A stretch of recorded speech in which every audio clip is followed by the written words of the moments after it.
Hello, everybody, and welcome back to the stream. We're trying something new today, Saturday Showdown. This is our Saturday show where I go head-to-head with some wonderful, wonderful individuals who have given up their time to be here, especially very last minute. And we're going to be playing Paper Magic today. Commander, I think it's more well-known as. I'm very, very new to Commander. I've been playing for oh god, when was TennoCon? Like a month ago? I think like a month. Yeah. At least, yeah. A month and a week. Yo. So I've been playing for just over a month. And I've got these lovely, lovely people here with me today. So we're going to go down the list. Everybody's going to introduce themselves. This definitely isn't the second time this is happening because we've had no technical issues so far on the stream. So for the first time, Mask, why don't you introduce yourself and what you're playing today? Hello, everyone. I am Mask for the first time ever. Today, I'm playing the Paradox Power Precon from Doctor Who, featuring the 13th Doctor and Yasmin Khan as its commanders. The goal is to cast spells from exile, kind of chain that together to just create a funny little board state. A fun time for everyone. The funnest of times. I love anybody who plays Doctor Who immediately. It's like, I'm a Doctor Who fan, but I don't own any of the Magic cards. But I'm like, yo, I want all of those cards. Love them. They are very, very cool. I saw the Secret Lair. Was it the Master card? And I'm like, I want that card. Master one above all. I need it. But we'll see more of your Doctor Who cards when we get to that. Jim, why don't you go ahead and introduce yourself? It's very early for you. Yeah, hi. My name is Big Jim ID, Warframe creator, variety caster, and today I'm going to be playing the Necrons deck from Warhammer 40,000. I say 40,000 like that because everybody who plays 40k gets triggered if you don't say 40k. So you gotta say it out completely that way. That it really helps.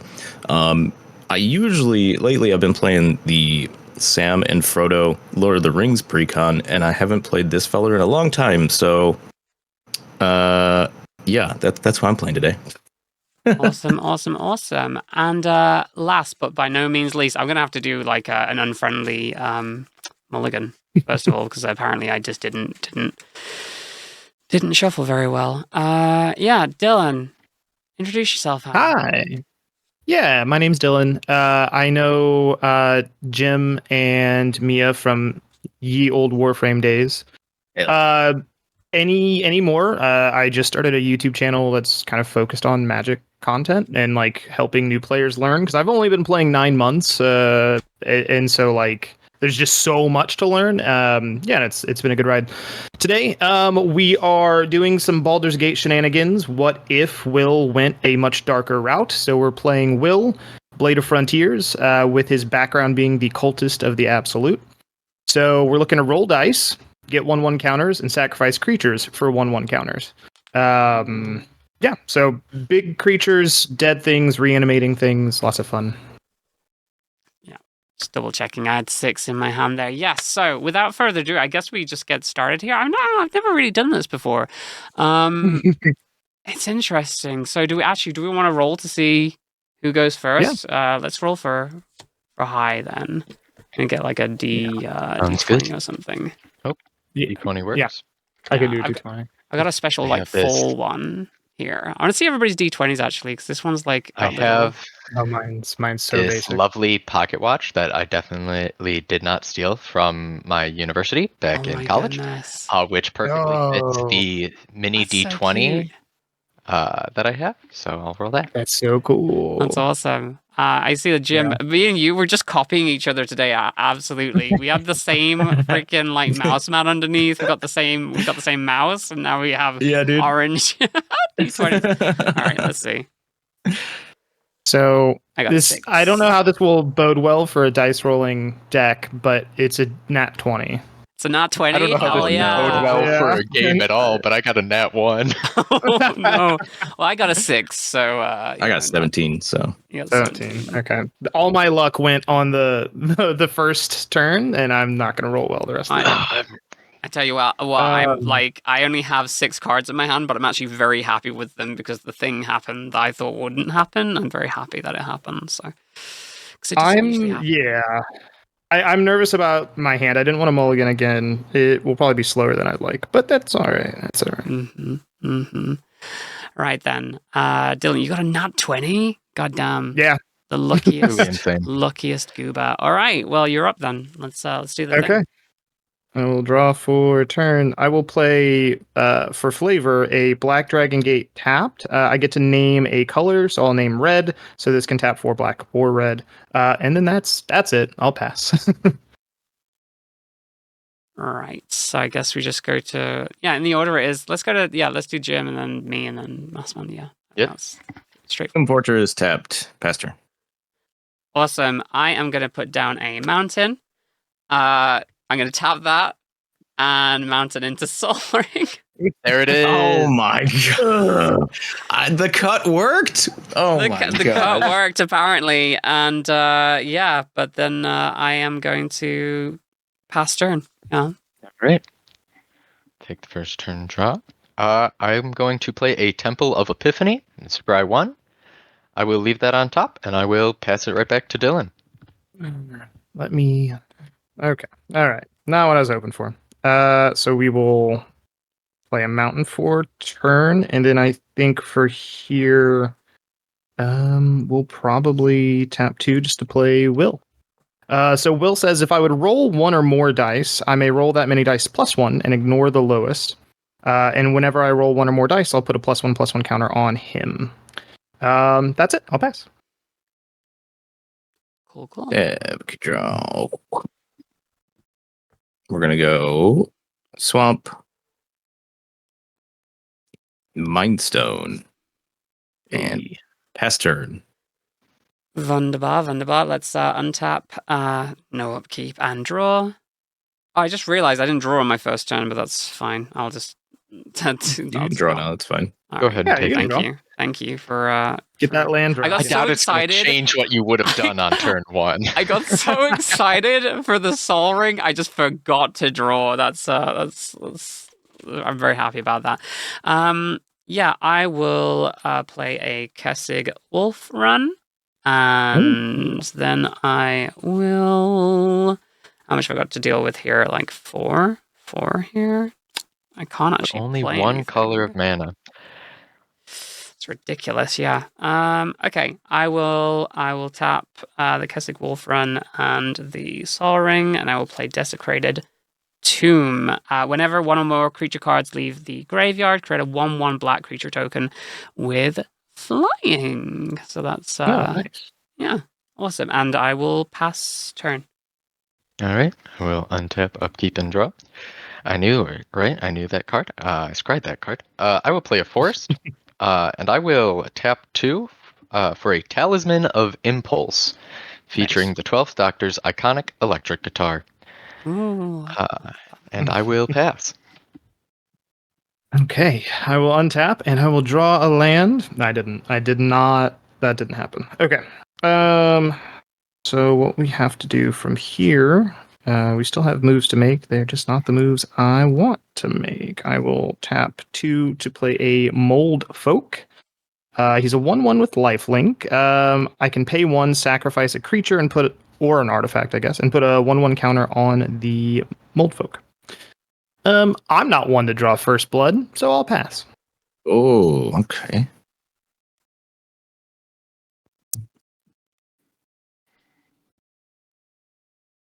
I'm gonna do swamp and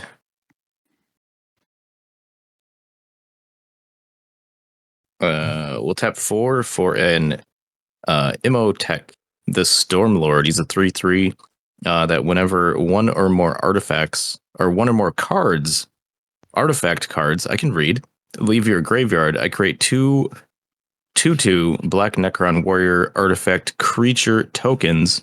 And then at the beginning of combat on my turn, another artifact creature I control gets +2/+2 and gains menace until end of turn. Nice. Damn. Your turn. Right, I will untap, draw. I will just, you know what? I'm just going to play that straight down, and I'll play the forests here. Woo. And actually, this does not bode well that I've shuffled these very well, because that's twice now I've got a land. Interesting. Between turns. But yeah, so let's... Oh, God, I'm still missing one. Okay. That's fine. And I will pass, because I can't do anything. So. Oof. Tap, upkeep, and draw. I will play a Temple of Abandon. I will scry 1. That could be useful. So I will leave that there, and then I will go ahead and tap 3, a green and a blue and a colorless, to bring on out the 13th Doctor. Ooh. She is a 2/2 with Paradox. Whenever I cast a spell from anywhere other than my hand, I put a +1/+1 counter on target creature, and then Team TARDIS, at the beginning of your end step, untap each creature you control with a counter on it. And then I will go ahead and pass. Can I just say that artwork is like... I like the 13th Doctor, but for some reason that artwork is horrifying to me, and I don't know It's why. doing her no favors. No, it's giving... Absolutely not. You know what? It's giving Goosebumps book from like Yes. the 90s. That's what it's giving. Absolutely. Okay, well, I untap. I drew. Didn't draw land. So we are going to tap the Black Dragon Gate to cast our background for Will. So this is a legendary enchantment background. Commander creatures you own get +3/+3, have flying, death touch, and ward, pay 3 life. And at the beginning of my upkeep, sacrifice a creature. Yeah, we're trying to do what we can with what we got. I will go ahead and I will swing Will 4/4 in the air at Dan, because we are, or at Mask, and that's flying, death touch. Cool. Yeah, so just 4 in the air. Yeah, I'm sure not able to block that, so we'll just take 4 commander damage, and we'll remember this. Yeah. No, I'm fully expecting the. And then I have to move to my end step, and I will have to discard, and I think I'm going to have to discard the Herald of Hadar and pass. Hey, Oh. keep draw. It's okay, everyone. He's got to sacrifice a creature next turn. Through that mold folk is out of here. Ejected. Unless somebody kills it, and then he'll have to sacrifice Will. That's very true. Okay, so we're gonna do.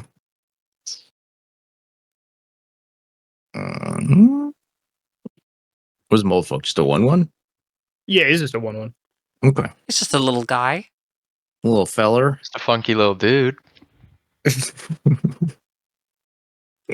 I like how we all said that a completely different way.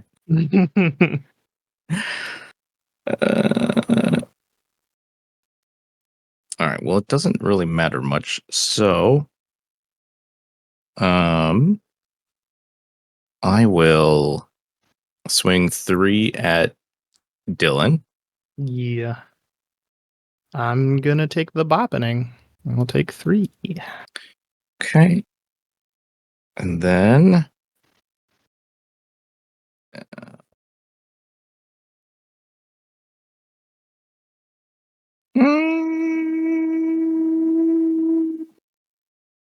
all right, fine. We're gonna cast Commander as well. Flying 3/4.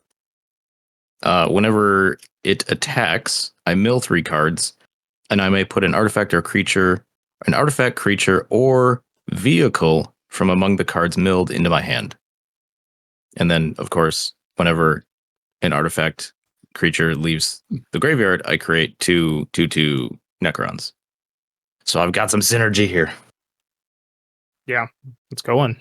Yeah, the Necron All right. deck is packed full of good synergies. Pass turn. Awesome. I weren't untapped because I didn't do anything with them last turn, so I'll just draw.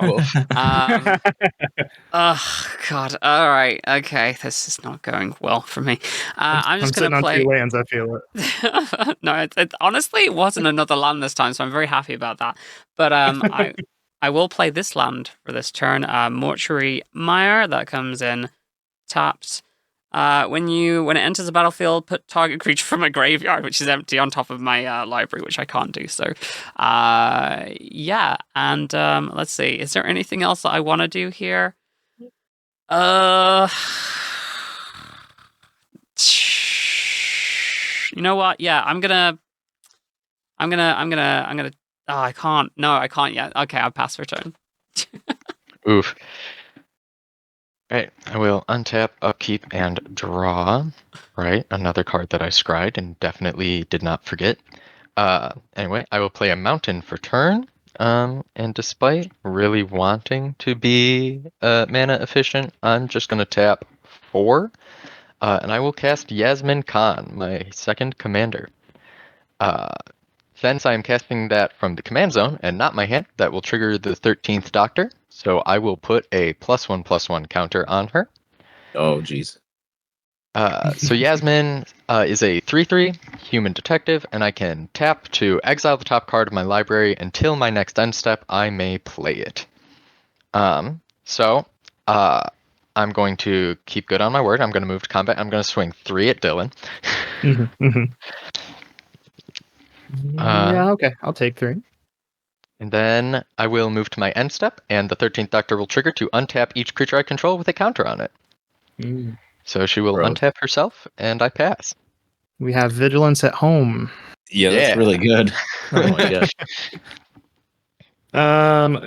Okay, this is brutal. Beginning of upkeep. Sacrifice Moldfolk. No. Oof. I Bum, bum, bum. The little guy will falls. tap 2. I'll play Emergency Weld. So return target artifact or creature card from your graveyard to your hand and create a 1/1 colorless soldier artifact creature token. I will have to use this empty sleeve for a second until I go get my infinite tokens. And then you know what? We have flyers. We have other scary things. So I'm going to pass, and I will discard. I think I have to discard 2. Actually, you have to discard 2. So we will throw the mold folk in the bin and a nautiloid ship. Unfortunately, pass. Draw.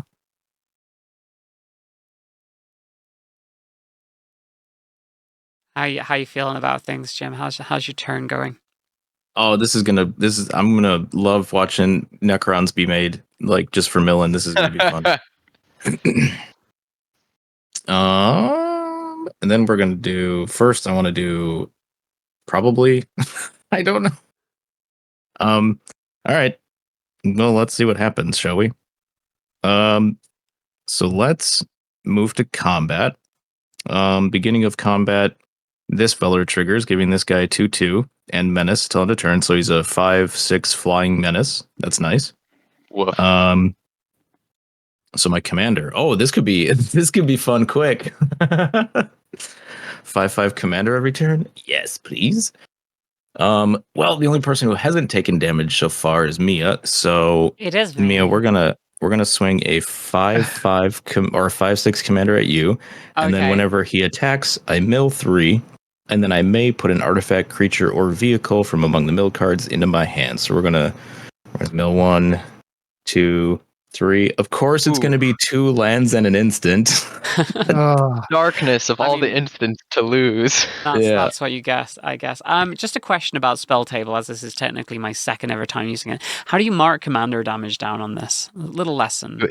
If you click on your commander under your name, it'll pull up where you set your commander and also everyone else's commander, and you can add damage marked there. Right. Awesome.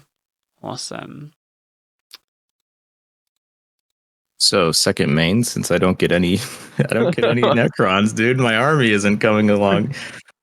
They forgot. Yeah, they're still in training. It's cool. They're just commanders in training. They're trying to figure out their life here. Yeah. I'm gonna play this artifact called Endless Atlas. I can pay 2 mana and tap it to draw a card. Activate only if I control 3 or more lands with the same name. I do have 3 swamps, so I can draw a card. I can draw 1 card per turn if I want. But I'm not going to do that. I'm just going to pass turn. All right, cool. I will untap. Upkeep, draw. I'll remember that last turn as well. Yeah.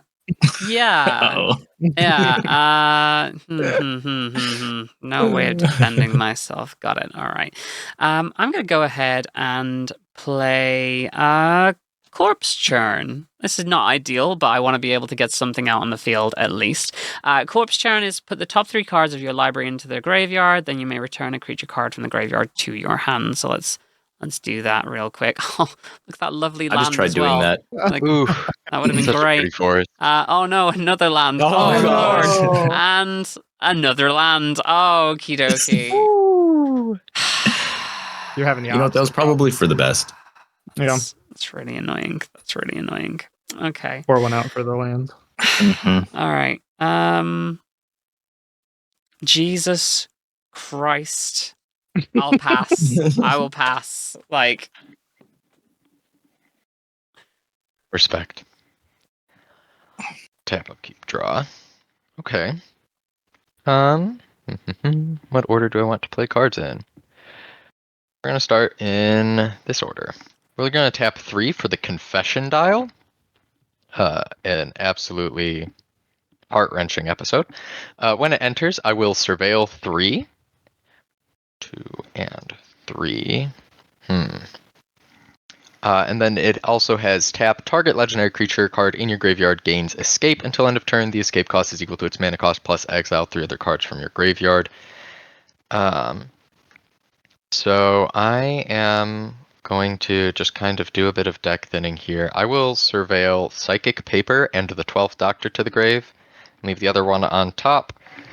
I will tap Yasmin Khan to exile the top card of my library until my end step. I can play it. It is a Rockfall Vale. So I will play Rockfall Vale as my land for turn. Sweet. Because I control 2 or more other lands, it will enter untapped. And then we're just going to go ahead and we'll tap 2. This is whenever you cast a spell, so that won't trigger that. I will Farseek. So I'm going to search my library for a Plains, Island, Swamp, or Mountain, put it onto the battlefield tapped. But I will not swing anywhere, so I will just pass from there while I go find a land. Okay. Okay. I'll play a mountain.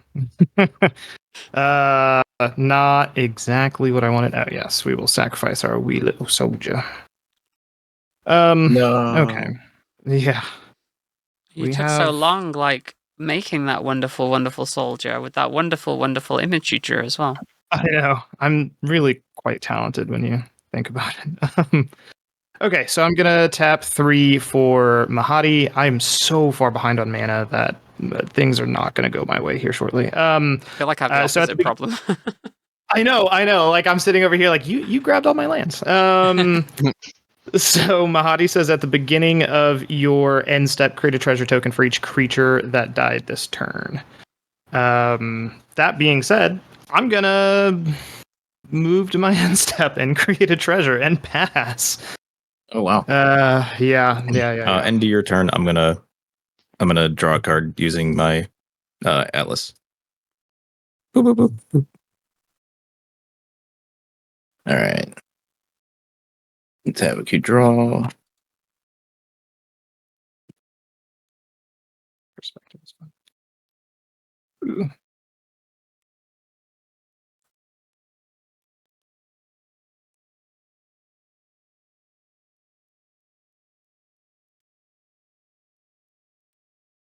That is a wonderful image you're drawing there. Is that your little trying. treasure? So, what is this? What is this product that you're using right now? So I am unfortunate enough to have the sort of knockoff, but there's a brand of little dry erase tokens called Infinite Tokens made by a lovely small business. There they are. And so these are unfortunately, like, before I knew about Infinite Tokens, I picked these up. And we'll be transitioning over to those soon because small business. Mhm. But yeah. So Infinite Tokens are life. Yeah. Dylan, how big is the creature you just played last turn? Oh, he's at 3/3. Okay. He's okay. He's All not right. great. I ended up just fetching an island because there was not a blue-green dual land in this deck that I could fetch. Oh no. It's fine. How could they do that to you? My treasure's a Alright. mimic. We're gonna try. Oh, God. We're gonna try this again. We're gonna move to combat. Sarzek is gonna get +2/+2 from Imhotep. Mhm. I went Mia last time, so we're gonna change it up. We're gonna go. Hold on, I gotta look at Will real quick. Cultist, Flying He's Death Touch, 4/4 stupid. and Death Touch. Yeah. Okay, we're You not do coming your have way. Menace. Oh, you're right. I do have Menace, so he can't block. Okay, good call. Good call. That's a good reminder. Thanks. I appreciate that. Otherwise, it was going to Yeah. come your way. Believe me, I kind of figured that.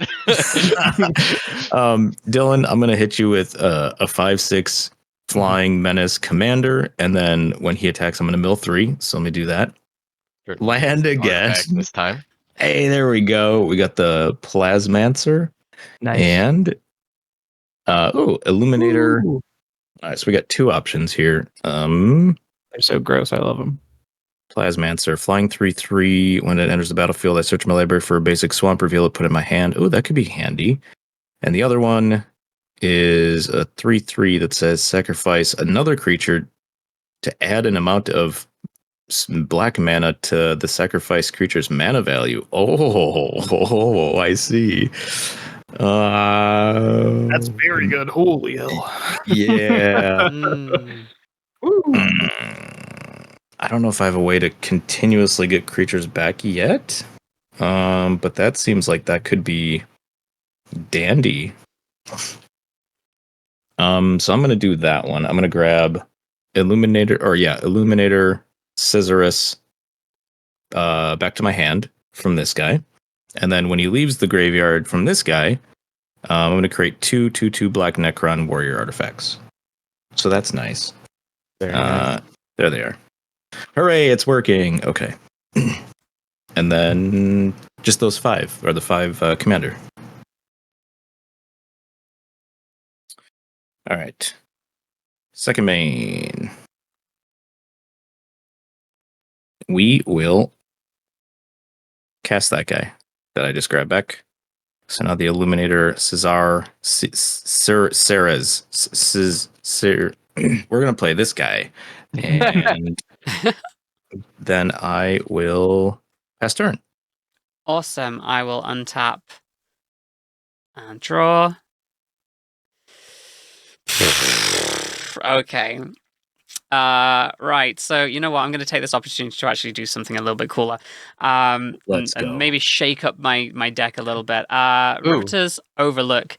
When Riveter's Overlook enters the battlefield, sacrifice it. When you do, search your library for 1 basic swamp, mountain, or forest card, put it onto the battlefield tapped, then shuffle and gain 1 life. So it does a lot of stuff. That's fun for me. Yeah, that's good. So I will go ahead and do that. I'm literally just gonna look down the list of. Oh yeah, let's take that. That comes in tapped, and I will shuffle. But while I'm shuffling, I am going to go ahead and tap Mortuary Mire, Soul Ring, and these 2, and get Disa out onto the field at least. Nice. Very nice. Yeah. And what else do I want to do here? Do I want to do anything else here? I don't think I can do anything else here, so I will pass. Right. Yeah, I'll pass. We'll untap, keep and draw. Okay. But I don't know if I want to make an enemy right now, so we'll come back to that. We're gonna go 1, 2, 3, 4, 5, and I'm gonna just keep on the ramp game with bigger on the inside. It is an aura with enchant artifact or land, so I will be targeting this mountain. An enchanted permanent has tap. Target player adds 2 mana of any one color. The next spell they cast this turn has Cascade. Actually, I lied. I'm going to enchant the Confession Dial and turn it into a mana rock. Really up the ramp game here. And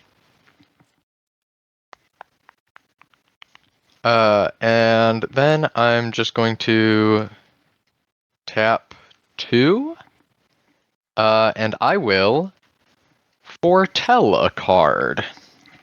Gross. So I exile it face down, and I can cast it for its foretell cost later. This deck didn't give me a foretell token though, so I will just put this little infinite token that I drew up as soon as I drew that card. Because I'm like, I'm gonna foretell it at some point. Cool. We just got foretold. Incredible. Just for that, no, I will pass. Just for that, I'm swinging. At the beginning of upkeep, I will sacrifice Will. I will draw. Ooh, spicy. I will play a Basilisk Gate. Okay, so we're going to try to do things. Okay, so we'll sack the treasure and tap Black Dragon Gate for black. So we'll play Sign in Blood. I will draw 2 cards and lose 2 life. And then What does your cat do? at the beginning of my end step, create a treasure token for each creature that died this turn. Oh, right. Okay. Yeah. So, from here, I don't have the colors of mana I would like. I will tap 3, and I'm going to play a Vexing Puzzle Box. Ooh. So when you roll 1 or more dice, put a number of charge counters on the Vexing Puzzle Box equal to the result. I can tap it to add 1 mana of any color and roll a d20. And then I can tap it to remove 100 charge counters from the Vexing Puzzle Box. I can search my library for an artifact card, put that card onto the battlefield, and then shuffle. I really don't have that many artifacts, but I like rolling dice. Great. That is it. I will move to my end step, and I will. In response, treasure. I'll defile your cat that makes treasures. He just gets -1/-1 for each swamp, so -3/-3. Okay.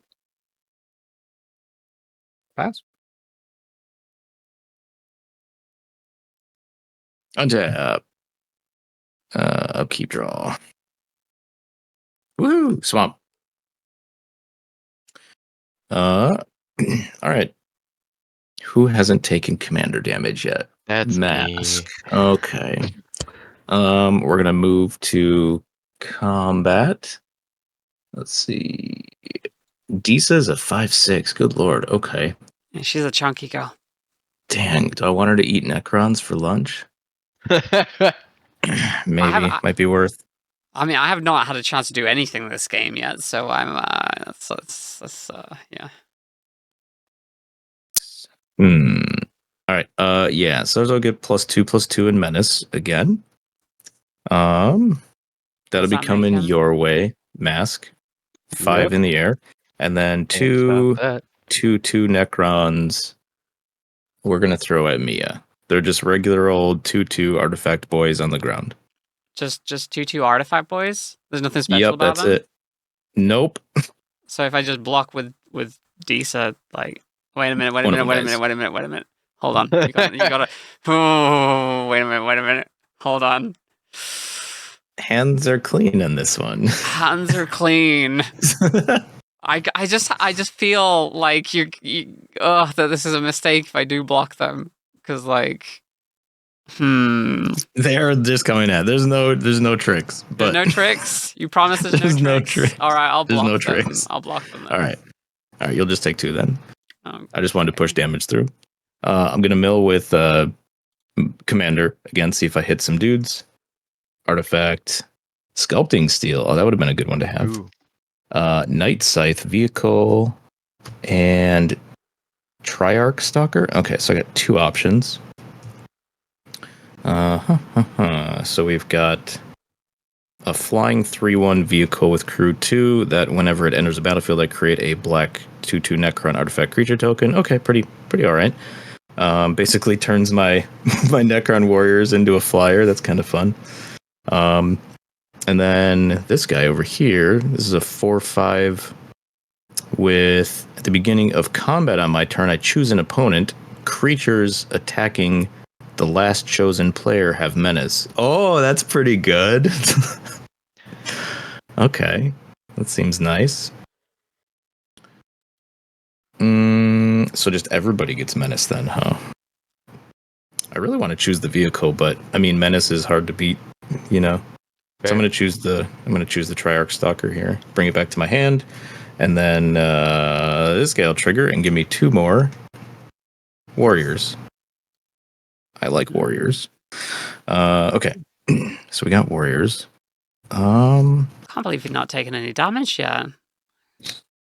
I know. I've got an army of Necrons. Not yet. Interesting. Small. It's building. Yes. Yeah. What's that guy do? Oh, that's not good enough.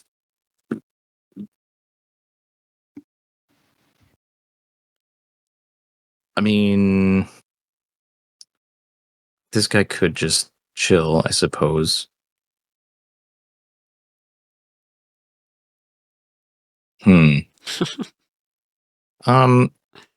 Yeah, I don't want to discard stuff, so we're gonna do.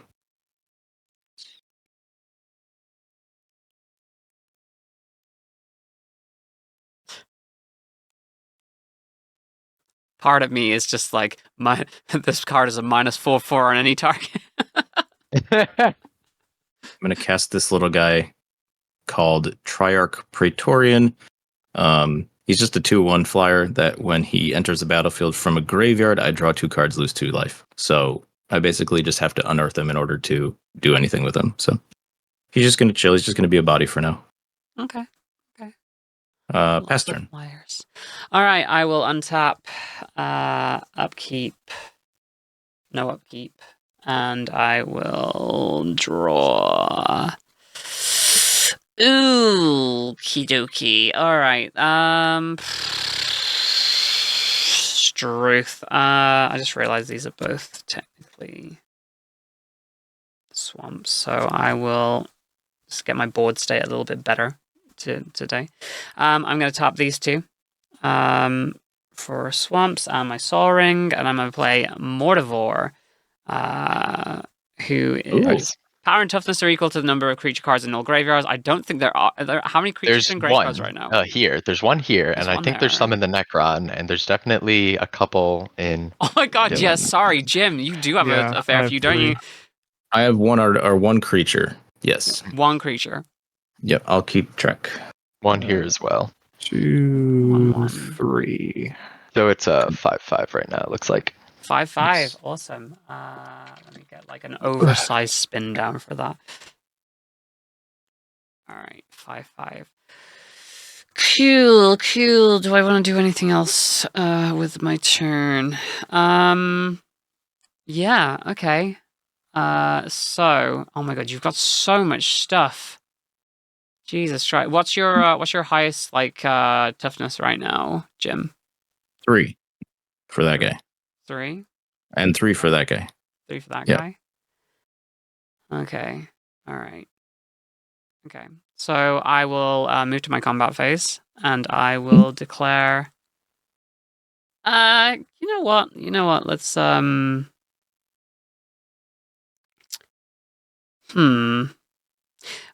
Question. As somebody who's newer to Magic, when can you activate abilities that are like on cards and stuff?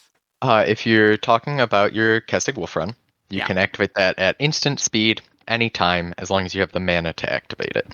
Okay, cool. Yeah. And if I did do that at this point, it would do nothing. So it would give trample. That's good.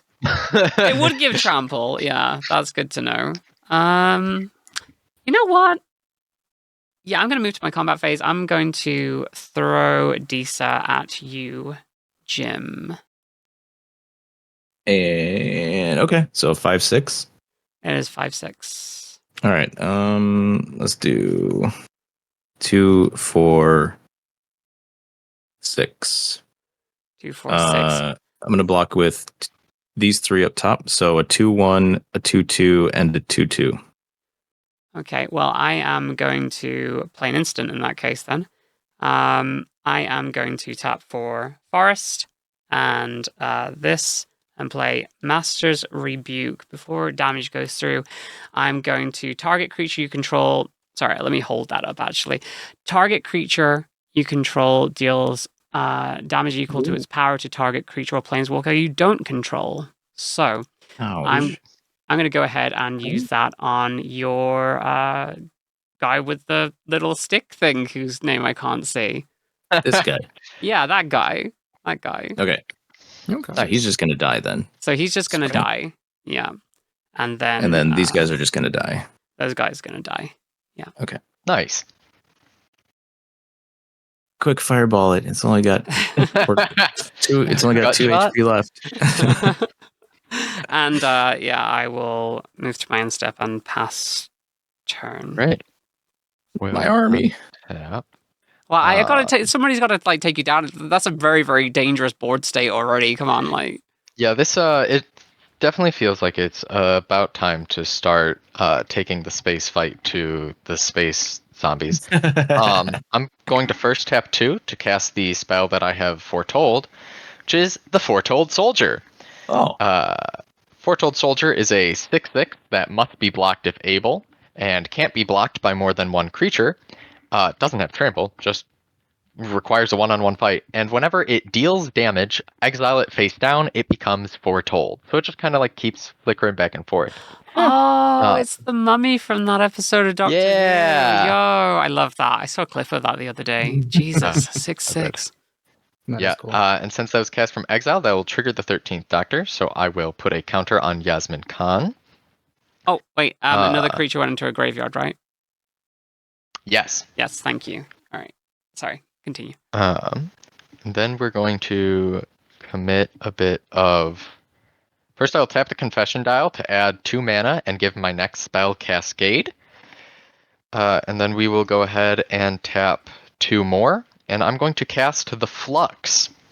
The Flux is a saga, but first we will Cascade for 4 off of the Confession, the bigger on the inside mana. And I find Dan Lewis. Might as well cast him. I have no reason not to. Dan Lewis is a 2/2 human with non-creature, non-equipment artifacts. You control our equipment in addition to their other types, and have equipped creature gets +1/+0 and equip 1. He's a weird, funky little guy. From Liverpool. That will be cast. Yo, that will be cast from exile. So I will put another counter on the 13th Doctor. It feels a little ridiculous to put counters on the Foretold Soldier because it vanishes. But then when the Flux finally resolves, we will go to Chapter 1 of the Saga, which is to deal 4 damage to target creature an opponent controls. And I'm going to shoot Imatech, who keeps building you an army. This guy? Yeah. But all right. He also keeps buffing your commander, and I don't currently have a way to block flying. I don't think I can do anything about that. I guess I could sacrifice him for 4 mana, use 2 of it to draw a card. Honestly, not a bad use of the abilities. It Yeah. does leave you a little Yeah, I'm gonna do that. blocking. All right. Yeah. In response to that, we'll sack him. To crew to add 4 to my mana pool. So he'll go here. Let's go up to 3. I'll use 2 to draw a card. Okay. Cool. I'm gonna go to combat, and then Jim just Before sorry, you still have combat. Yep. So my mana doesn't expire. I'm gonna go for the throat your zombie you just made. So we'll just straight up that's kill it. entirely fair. Yeah. Foretold Soldier is big dad, big sad. Cool. I'm going to continue the train of insult to injury, and I'm going to swing the 13th Doctor at you, Jim, for 4. All right. Let's see. Then last, but perhaps not least, I will move to my end step. The 13th Doctor will trigger to untap each creature I control with a counter on it. I'm going to use a little advanced tech and respond to that trigger to tap Yasmin Khan to exile the top card of my library. And until my next end step, I may play it.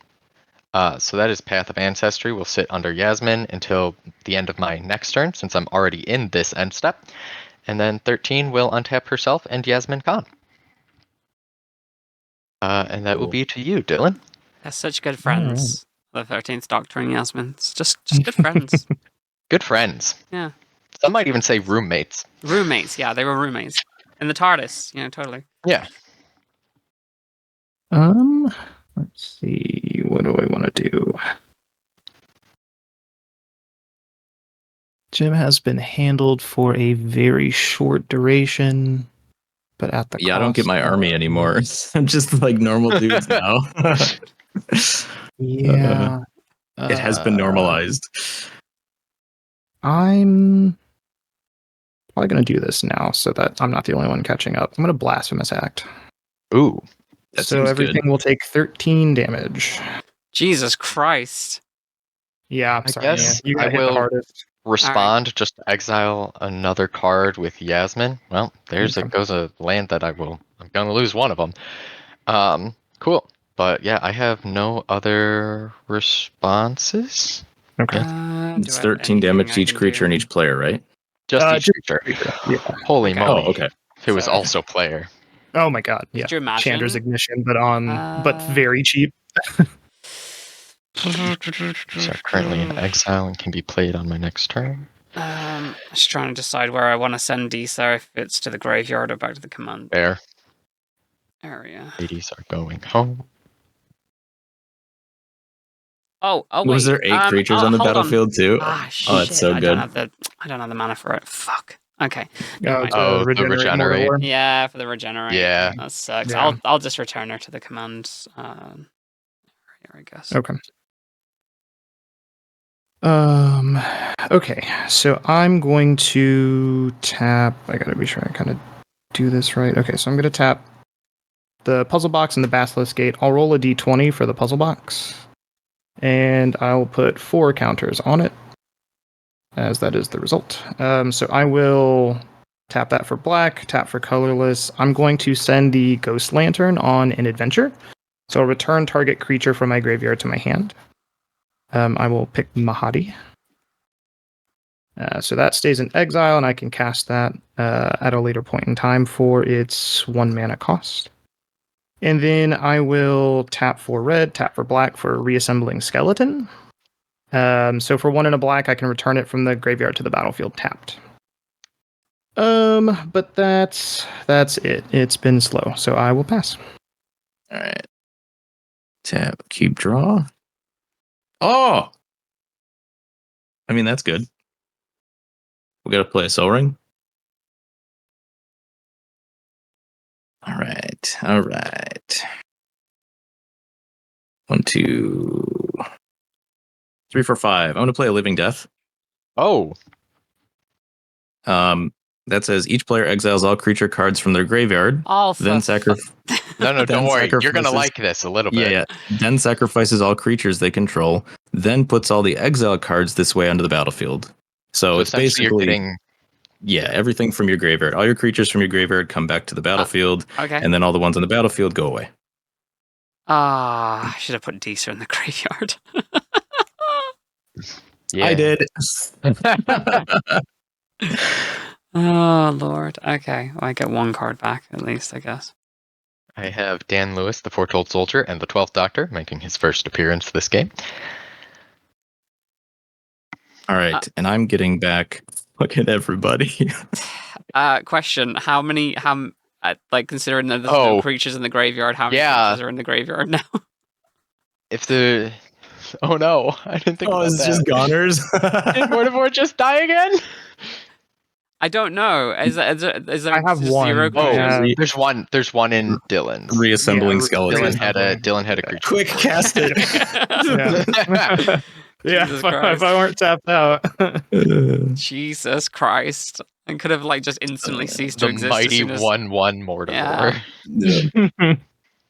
And none of my graveyard things trigger because they were exiled first, so they came into play from exile. So, except when this guy enters a battlefield, I search my library for a basic swamp, put it in my hand. Oh, cool. Okay, well, that's handy. Nice. Basic swamp. Shuffle. Yeah, because this guy's enters from graveyard. That guy's on attacks. Leaves graveyard, but he needs to be in play, so that's the only one.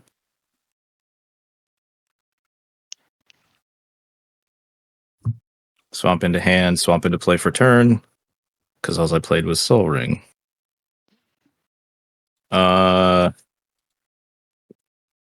Too bad I can't give them haste. That would be too good, huh? That would be insane. All right, we're gonna move to combat. We're gonna give my commander +2/+2, and then I'm gonna pass turn. Oh, Important stipulation. Hitting all Sorry. the legally required triggers. a creature left my graveyard. I get to create a 1/1 black bat creature with token with flying. I forgot about that, so Yeah. desecrate Oh, for 2. let's go. I don't have a bat, so I'm just going to use this catbird instead. That's practically a bat. Yeah, may as well be a Yeah. bat. It's cute as hell though. It's Yeah, it's adorable. Mm-hmm. I've never had the chance to actually use it in a game yet, so that's fun. All right, untap, upkeep, and there's nothing in my upkeep, and draw. Ooh, lovely, lovely time. Oh, lovely, lovely time. All right, I wonder what I'll do here. Just going to double check what if I can do a thing. I'm just going to count the amount of mana that I've got available to me right now.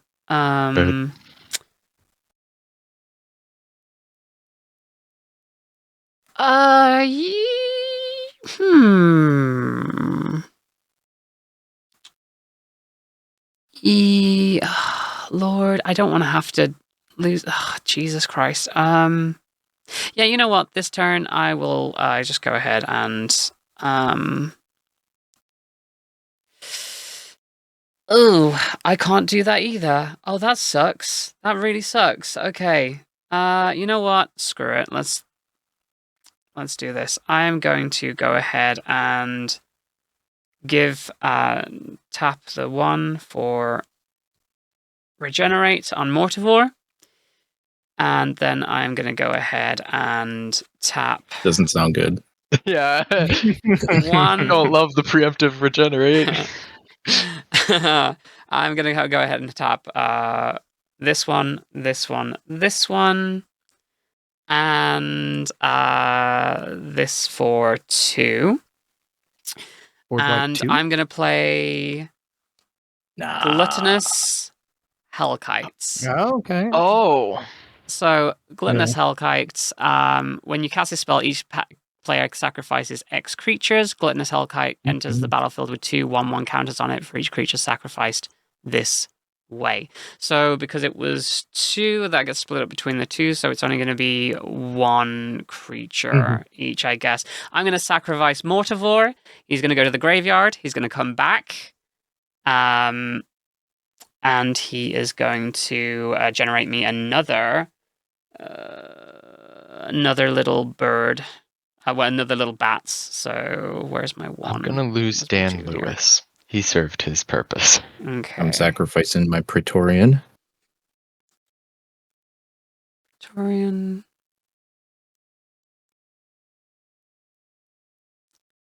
Right. So, question. Everybody sacrificed 1? Yes. So that means Gluttonous Hellkite gets 2 1/1 counters for each creature sacrificed this way. So it was 3? Oh, 4. 4. Because 4? Oh yeah, I sacrificed you 2, also didn't I? sacrificed 1. Yeah. So if it's 2 1/1s for 4, would that You get 8. 8? Oh, Jesus God. Christ! It's All not right. big. Yep. All right. New target. Okay. Fair enough. Awesome. And how many creatures? Can I just double check the creatures in graveyards right now? That says 10. That shouldn't say 10. 1. 2 1 1. Okay, so that's 4. Yep. Okay, so that's an 8 8, a 4 4, and 2 1/1 bats that I've got on my field right now. And then I will move to combat. The only thing that I could really attack with this turn is one of my bats and the Mortivore.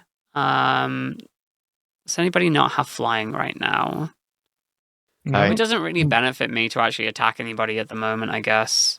Yeah, you might want to keep your flyer up. Yeah, because oh wait, Mortivore came back, so I can't actually attack with him this turn. Has summon sickness again. So I'm just gonna move my end step and pass. In your end step, I'm gonna growth spiral just to draw a card and see what happens. Cool. No land to put into play. Right. I will untap, upkeep, draw. course there was a land under the card I drew. The Flux will move to Chapter 2. Chapters 2 through 5 are all the same. It's exile the top card of my library. I may play that card this turn. And it's Nardole. So Nardole will join the pile of cards I can cast from exile this turn. Funky little guy. Everybody loves Nardole. I mean, how could you not? I was head over heels when I first saw him. And funnily enough, so was he. We're going to start by so much mana, spending so much mana. 5 to bring back the 13th Doctor. I will not demonstrate off the 12th Doctor. It's a sad time. He's just gonna chill. We're gonna hold on. I have 4 mana right now. Yeah, I don't think I need more than that right now. So I'm going to play the Path of Ancestry as my land for turn from exile. So the island's gone forever. That's a Thank lot you for of your mana. service. That is the hope. Wait, hold on. Wouldn't you want to demonstrate it and then just let the token pop just so you get the copy counter on? So 12th Doctor? the thing is, that would also give somebody else a copy of the 13th Doctor.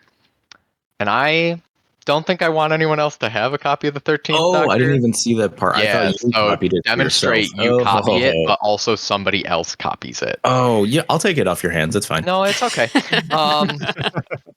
I'm going to go ahead and tap the Confession dial for 2, and to give my next spell Cascade. So I'm going to cast Nardole, trigger the 13th Doctor to put a +1/+1 counter on the 12th Doctor. I think the only thing I can possibly Soul hit Ring. is Soul Ring, but legally I have to flip in order. Me, Chaos, Frostlayer, Search for Tomorrow, Lunar Hatchling, Game Trail, Ryan Sinclair, Reliquary Tower, Fugitive Doctor, Fugitive of the Jadoon, Fiery Islet, Jenny Flint, Clara Oswald, Dreamer Cascade, Talisman, Preordained, never mind. There are 1 mana spells in this deck. Okay. Just gonna shuffle up the Cascade pile. Preordained says scry 2 and then draw a card. So I will be doing that. It will also trigger 13 again, and this time I will put a counter on her. Scry 2. I don't think I want either of these, honestly. Sad times. Draw a card. That's fine. It's got a lot of really fun synergy. What the heck? And then Nardole will finally resolve. Nardole is a 1/2 that can tap for blue mana for each counter on Nardole. Spend this mana only to cast non-creature spells. And he has Undying. So if the first time he dies, if he's got no +1/+1 counters on him, he comes back with a +1/+1 counter. So eventually he can make mana someday. That's so clever. Like the Undying. I understood that reference.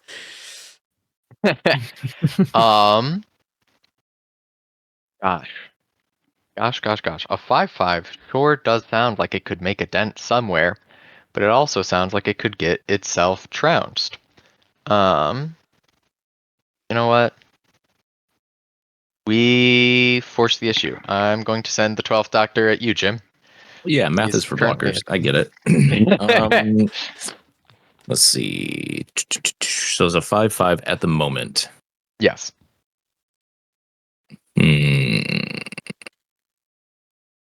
Whenever you cast a spell from anywhere other than your hand. Do you still have anything in exile? I do not currently. I mean, I have an island in exile, but I can't play that. No, we'll take it. Okay, cool. I will move to my end step after that, and 13 will untap 12. Take it away, Dylan.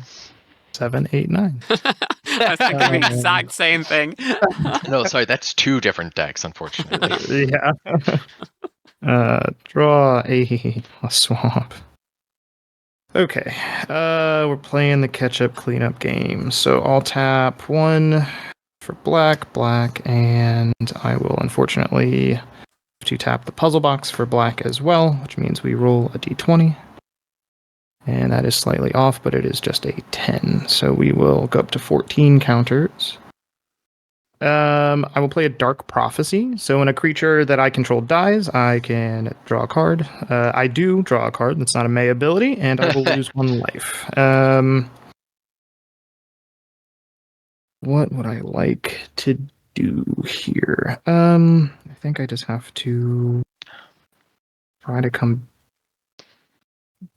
Yeah, I can't get Will out. Okay. Well, I think I will just tap 3 for Mahadi. I see no reason to send the Herald anywhere, so I will pass. End of your turn, I'm going to use my Endless Atlas to draw a card.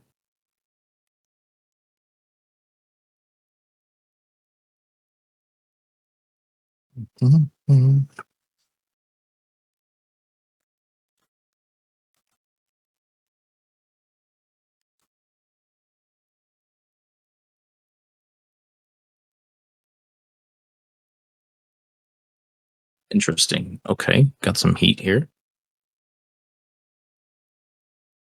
We got some heat here. Ooh. I don't know if it's going to be extraordinary, but I like it. Dylan, you cooking yet?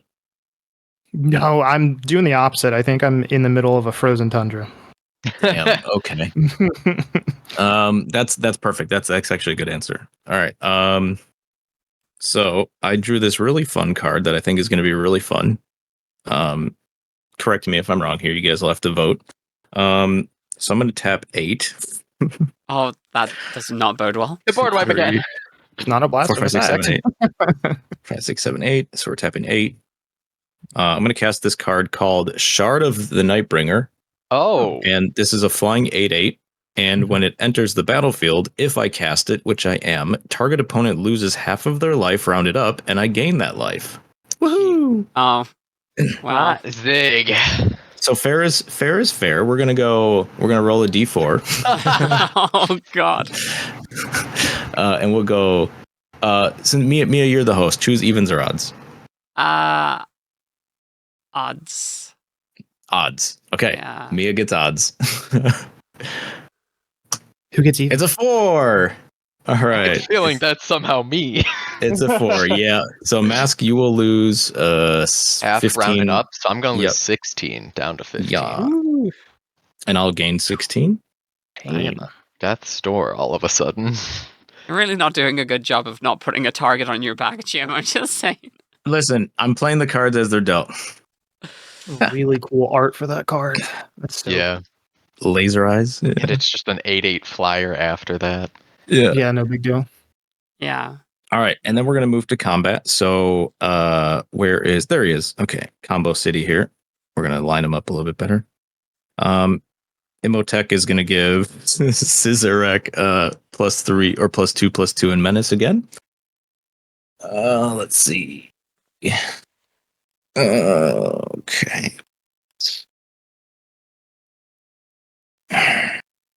Now the problem. What do we do?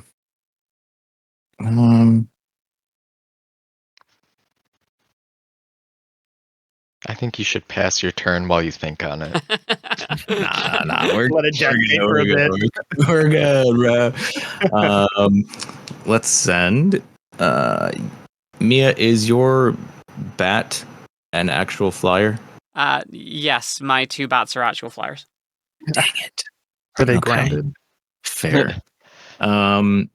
So let's do. We'll just swing in with Scissorek at Dylan for 5. Mm-hmm. Flying Menace. That'll trigger the mill of his ability. So we're hitting Mutilate. Canopic, Scarab Swarms. That's an artifact, creature, insect. Oh, that's my only That's a good choice. one. And then a land. So this is my choice. I'm going to get this from my graveyard to my hand. It's a flying 1/1. Says whenever it enters the battlefield, exile target player's graveyard. For each artifact or land exiled this way, create a 1/1 colorless insect artifact creature token with flying. What? Okay. All right, that seems good. So he'll come back to my hand, which will trigger Imhotep for 2 soldiers. All right, everybody. Please count the artifacts and lands in your graveyard. Oh, One. Jesus Christ. All right. I milled I like have a bunch one of them earlier. artifact. I have That's psychic 1, paper. 2, 3, 4 lands. Okay. All right. How much do I have? 1, 2, 3, 4, 5, 6, 7. I have 7. Do I want to get rid of my artifacts though? Maybe.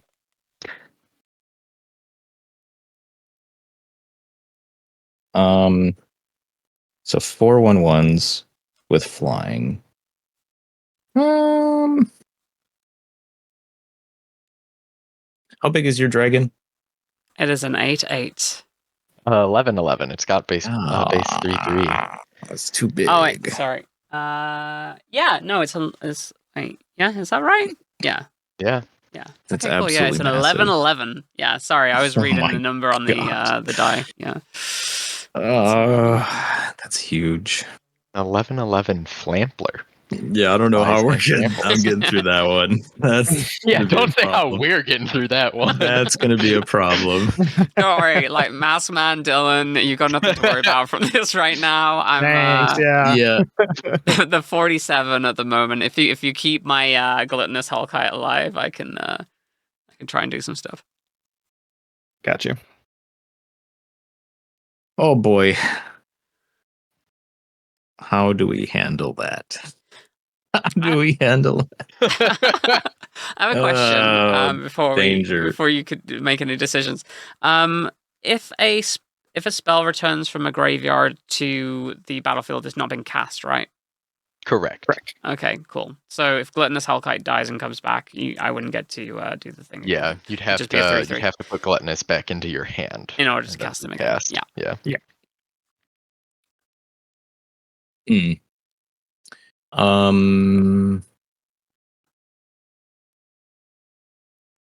Dang.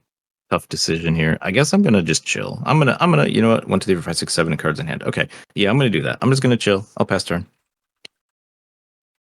All right. Yeah, I will untap. I believe, Mia. You got this. We trying.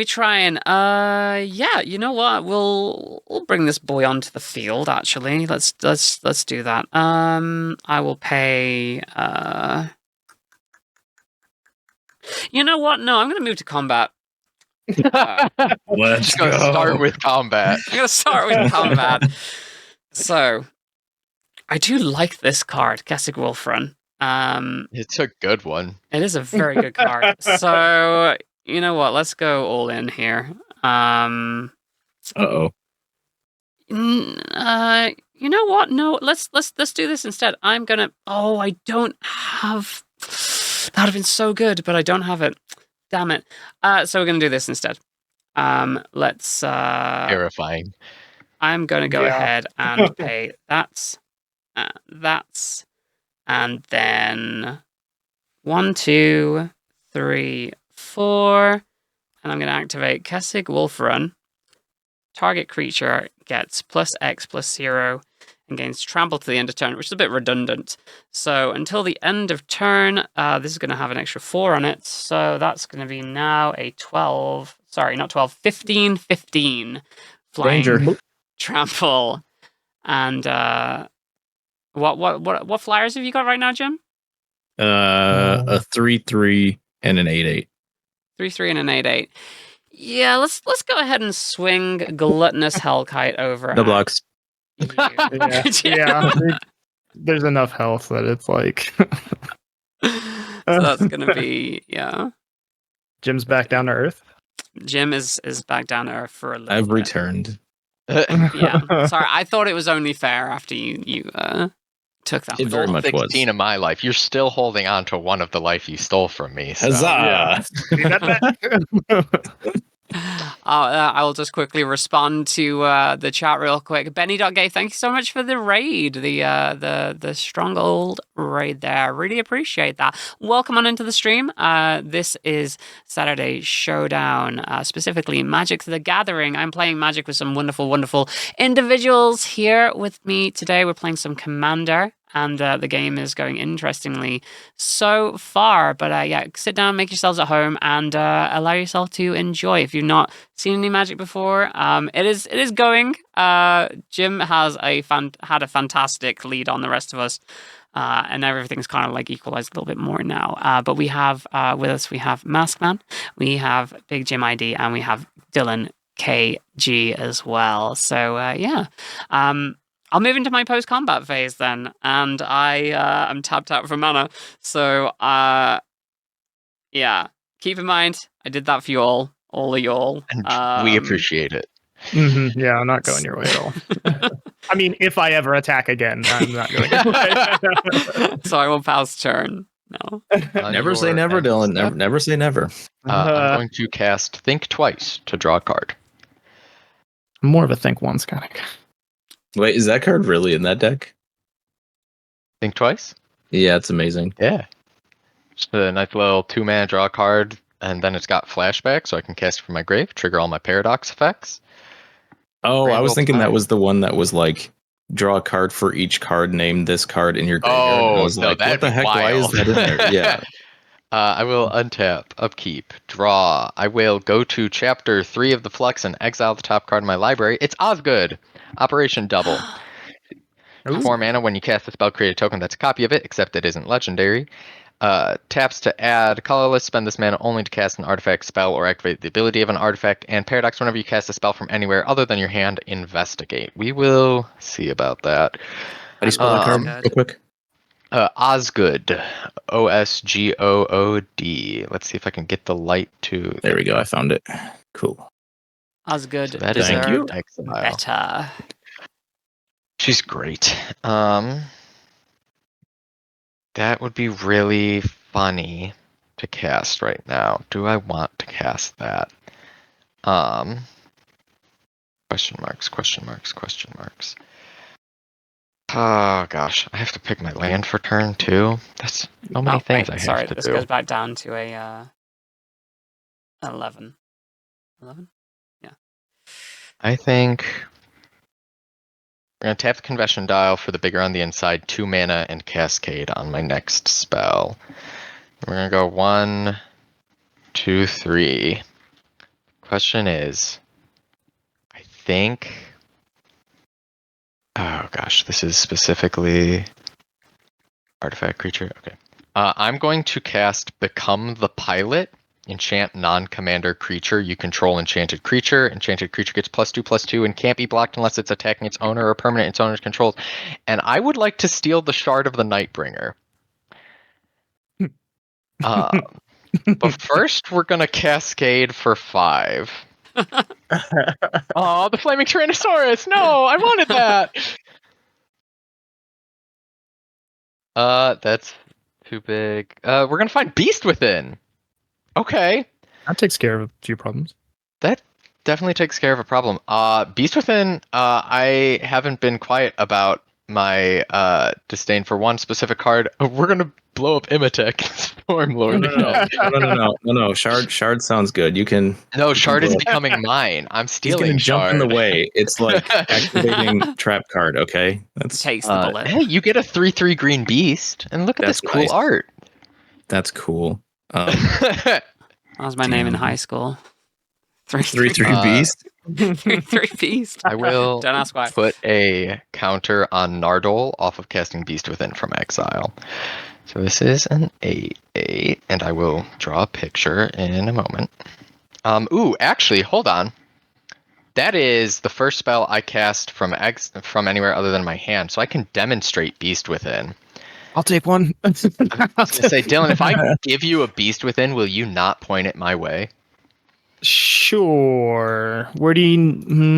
You can Commander, pick where think? it goes. You can pick where Yeah. it goes. I'm conferring because I'm honestly, I'm so out of my depth when it comes to this deck. That's fair. I I think it'd am. probably be the commander. That's fair. I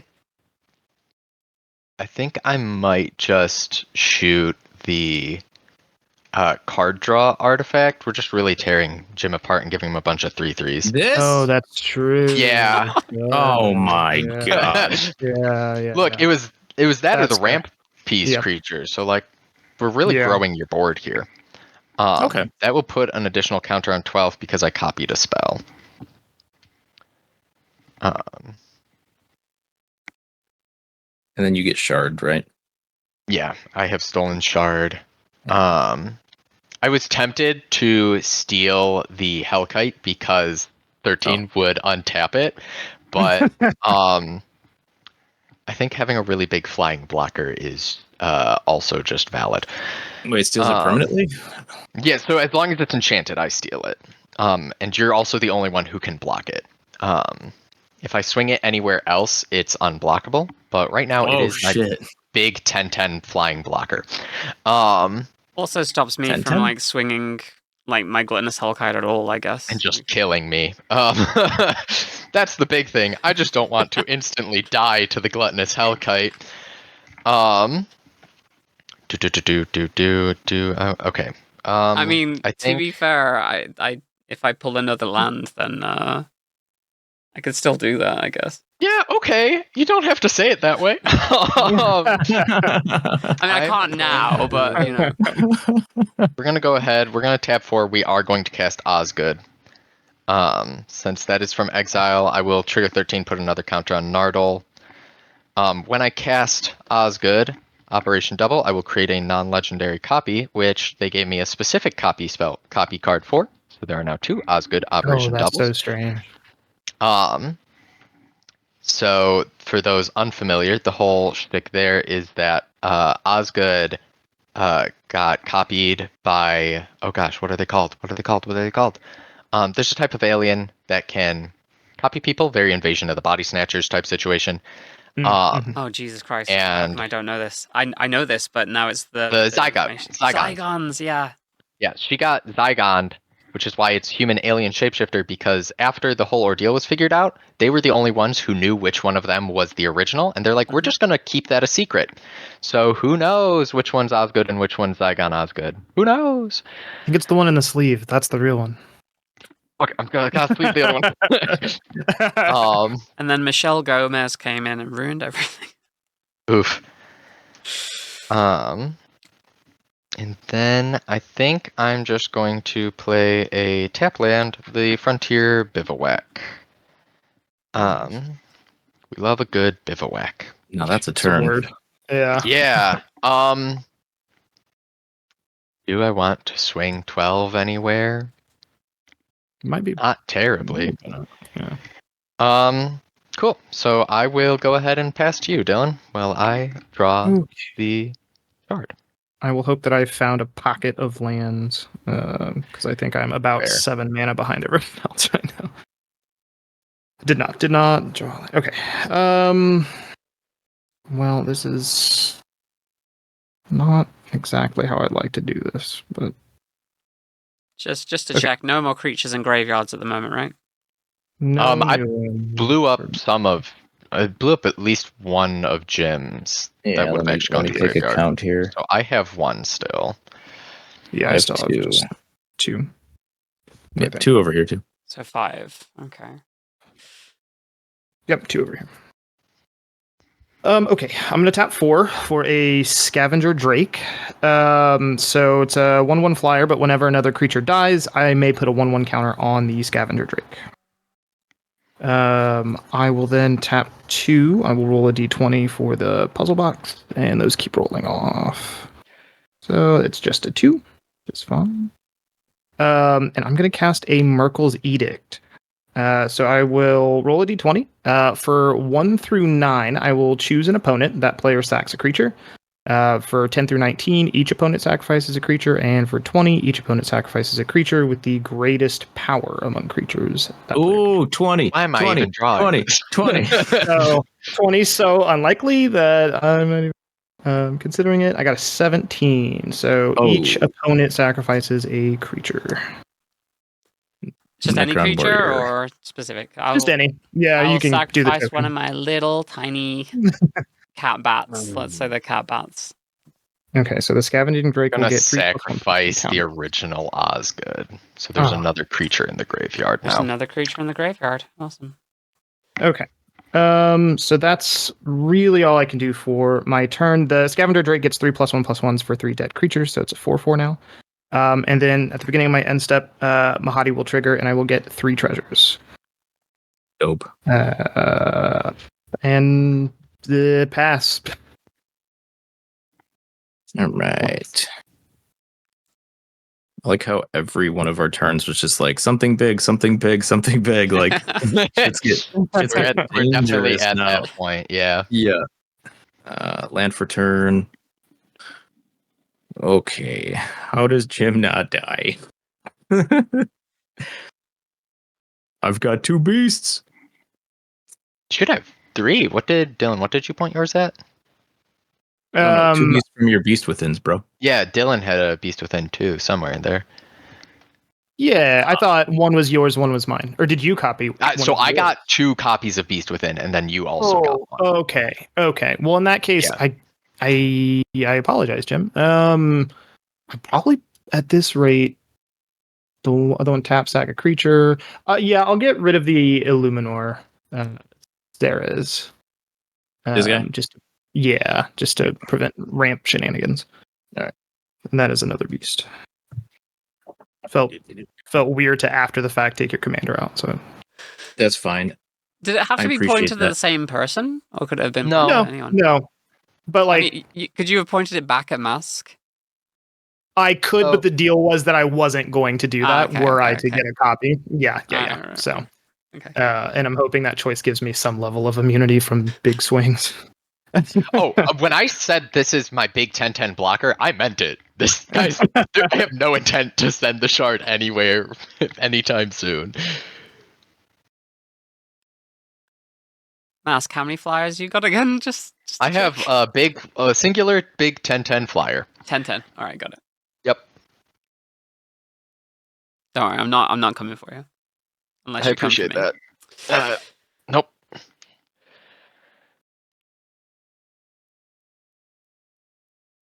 Hmm.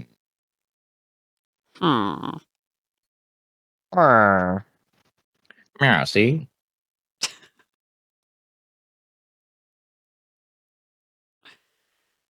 Oh, God.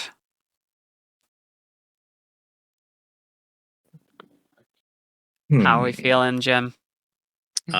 This deck seems to be running out of gas here. Oh no.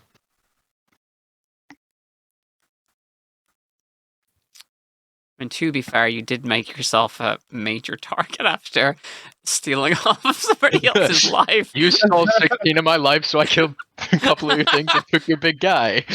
You take my We're life. down to I take I everything. take your not- big not much. guy.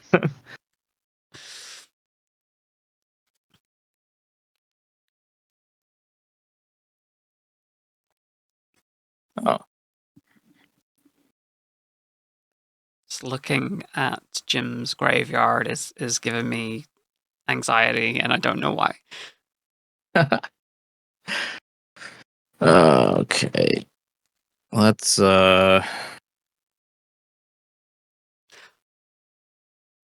While Jim is deciding, something exciting happened to me the other day. Who? Apparently, I am on the list for Duskmorn stuff, so I might be receiving Ooh. something for that, Oh hell yeah! That's very cool. Cool. which is pretty pog. So yeah, Yeah, the team over on your side of the world is really, really cool. They're really nice people. Mm. They're awesome to work with. Let's see. All right. All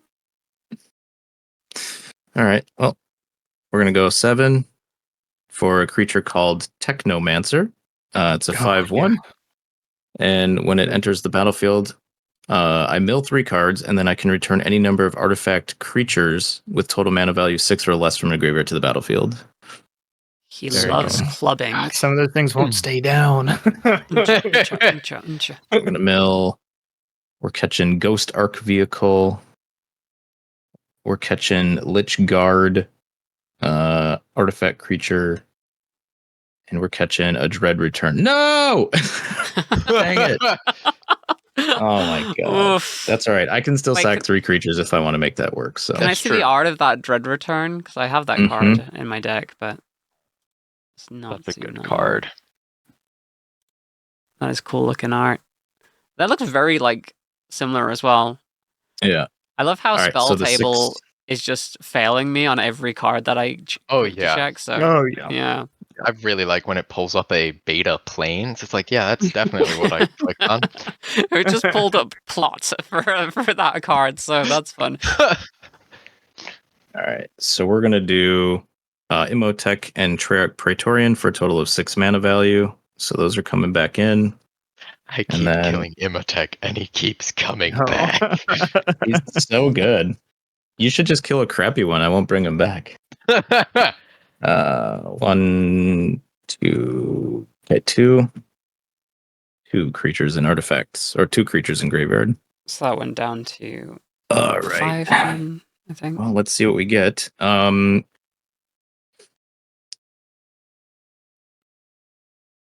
one of our nope. Enters the battlefield, done. Enters the battlefield from a graveyard. You may draw 2 cards, lose 2 life. Okay, gonna draw 2 cards, lose 2 life from this guy. 2. 2. Land? I guess that counts. Random. Vault of Whispers? Just Ooh, artifact yeah. land that adds black. There must be something in here that counts artifacts. That's probably why. Since sacrificing is part of the Dread Return flashback cost, can you sacrifice your ETB triggers to then bring it back with Dread Return? So you'd have to, since you have to put the target on the stack when you cast the spell, it would not there it technically is. be in the Cool. graveyard yet.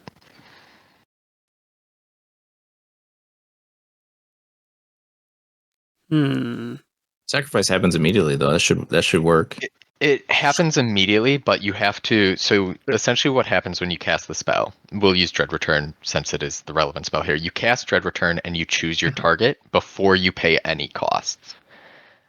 So you would cast Dread Return and announce your target, whatever creature card in your graveyard, and then either pay the 4 from your hand or the 3, sacrificing 3 creatures from the flashback.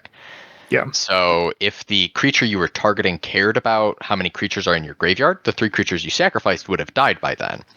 But you can't target one of the creatures that you're going to sacrifice because it's not in your graveyard yet. Interesting. So, yeah, you choose the Jim, target before the hun, cost. I would very much like to keep my cat bat on the field. Uh-huh. So, if you don't swing at me this turn, I promise not to swing at you with the Gluttonous Hellkite Deal. the next turn. Okay. Deal. I will take that. That means that is only going my way. You don't know that. How many flyers mask do you have? Just the 1/10/10. Oh, okay. Yeah. Well, Again, like if I swing it at anybody, then there could be a 10/10 flyer coming my way. I mean, I'd still have the cat bat to defend, but I don't want to lose my cat bat. All right. I've decided. It's combat time. Hooray! All right. Moving to combat. Cesaric gets +2/+2 in menace again. So these guys just came in. This guy's already been in play. So we're gonna do. All right. What we are going to do is.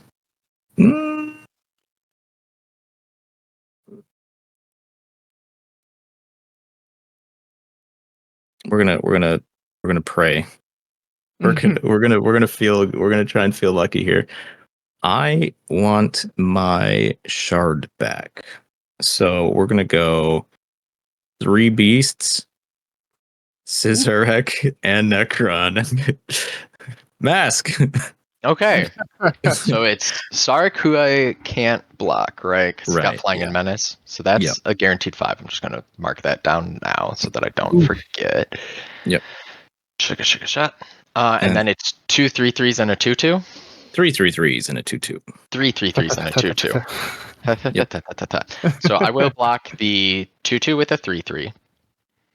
And then I will block all 3 of the 3/3s with a 6/6, a 6/6, and a 3/4.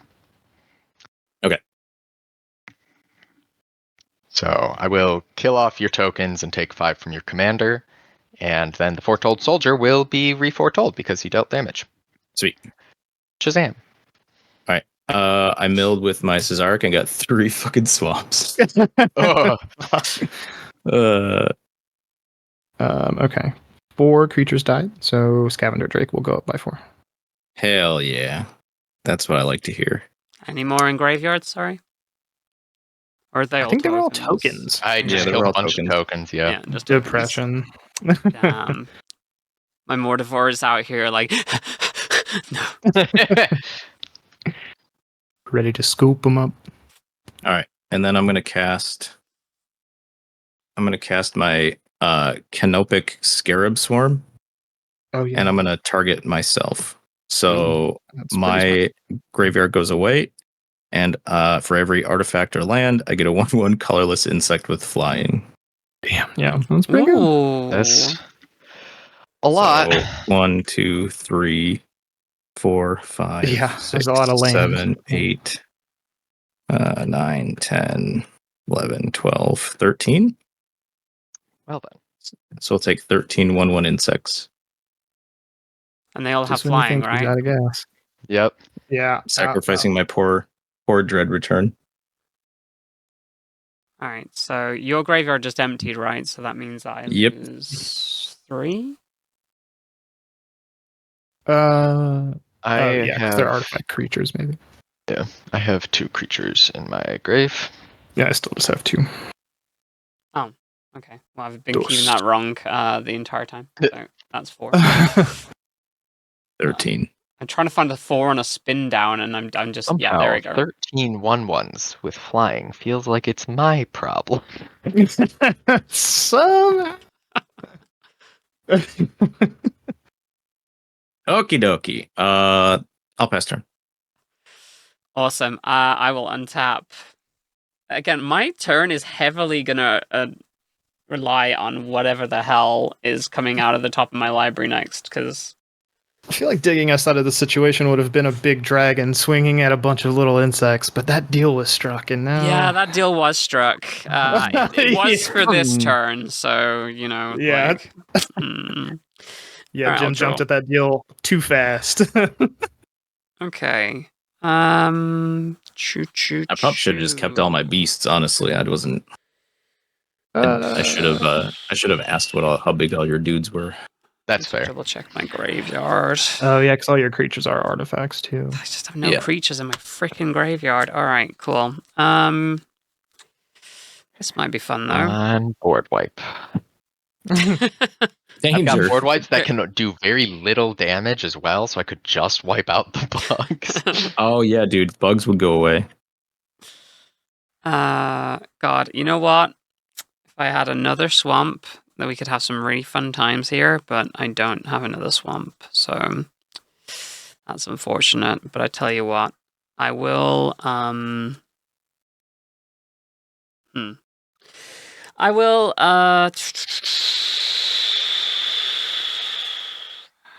crap. You know what? I'm just gonna tap a swamp. No. I'm gonna tap a forest, and I'm going to tap Maya. Why not? And I will bring out Grist. Whoops, Grist. Big fan. Ooh, nice. The hungry Tide Pod Eater. So,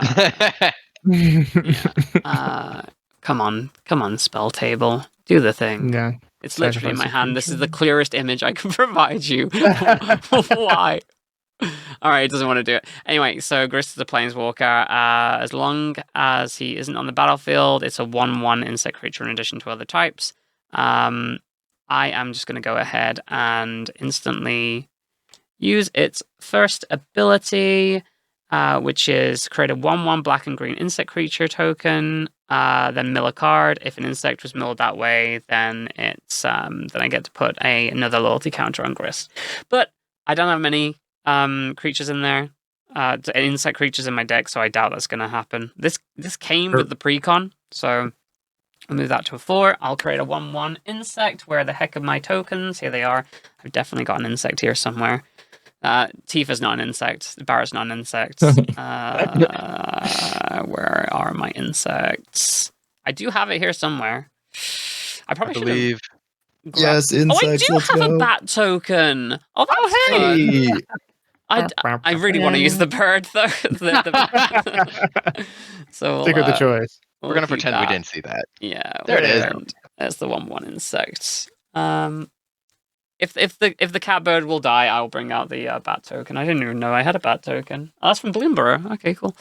Okay, I get to mill a card. Shoot! Oh, that's a card to mill. Is it from? The Undertaker. Aw. That's the sucky. opposite of what's supposed to happen. That is the opposite of what's supposed to happen. That's not a cool. Oh, I shouldn't have used that other freaking swamp. I'm a dumbass. Okay, never mind. Okay, and let's make some more room for friendos here. Yeah, I will pay the rest of my. Yeah, I'll use this. Do you have 4 mana available? Because technically you could cast him. Technically, I could Because cast he him. was put. Yeah, because he was put there from Ooh. libraries this turn. Yeah, but I don't have anything that affects putting there from libraries this turn. Well, he was milled. He wait, does he needs have to be that on himself? the battlefield to see it. Oh, Yeah. you're right. Never mind. I got real excited. I was like, oh man. Yeah, during Would be each super cool yeah. if he If he did it to also himself, yeah. During Dang, each of okay, your you're turns, right. you may play a land and cast a spell from among the cards in graveyard. Oh, good catch. Yeah. I don't have a land to play anyway, so I wouldn't be able to do it regardless. All right, I've tapped for 4 mana. I'm going to bring out Anger, who's a very angry boy. Oh, that would have been good to mill. Great card. Yeah, that would have been Would have been fantastic great to to mill. But no, it wasn't great to mill. MaskMan. That's me. Yeah, that's you. I'm just gonna do us both a favor here, and I'm gonna swing Anger at you because he has haste. Oh, okay.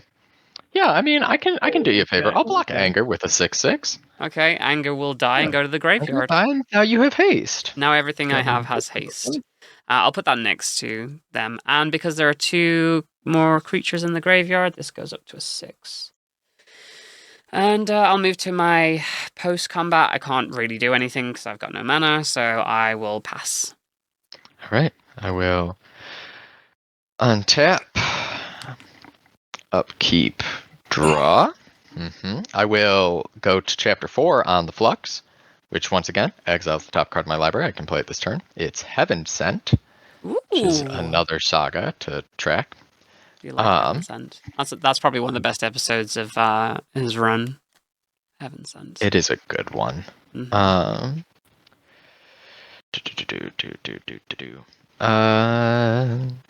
We're going to play an island as our land for turn. Trying to be very specific about figuring out what card I'm casting from where for the 12th Doctor triggers. Oh, no, I won't. What am I saying? I won't play an island. I'll play a command tower because I have that card and it's Island Plus. Cool. Y'all didn't see nothing.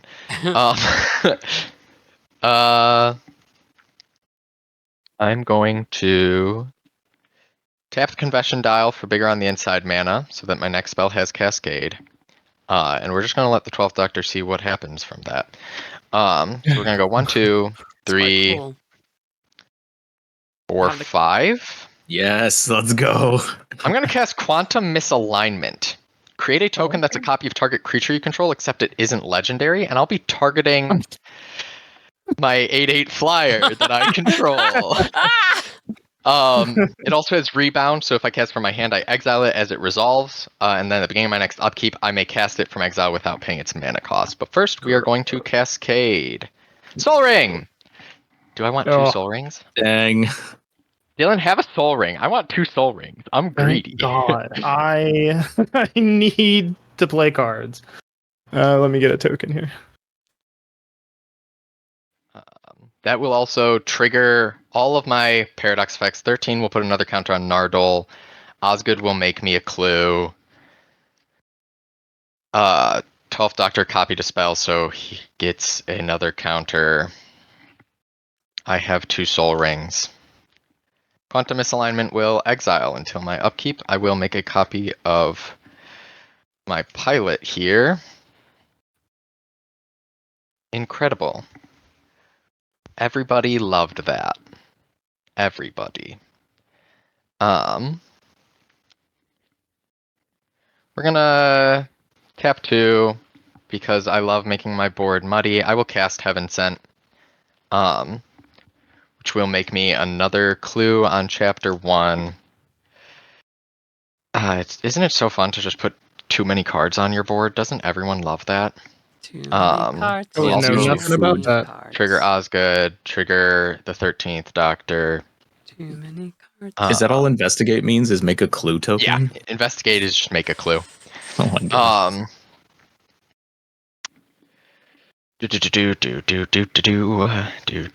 I have the mana. I might as well. Are you any of my commander's creature types? Alien, zombie, soldier? Absolutely, you're not. I will tap 2 for the Foretold Soldier.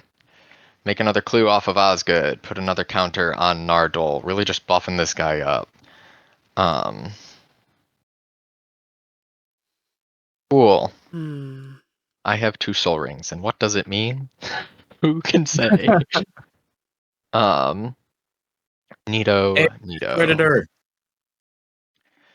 I am going to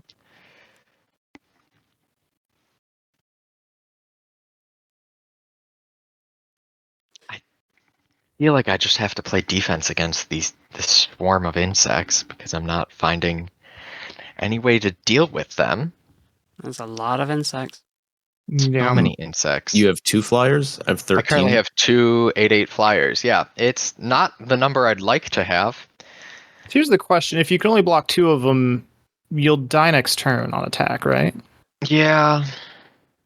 So forcing it might, but I don't think there's a good option.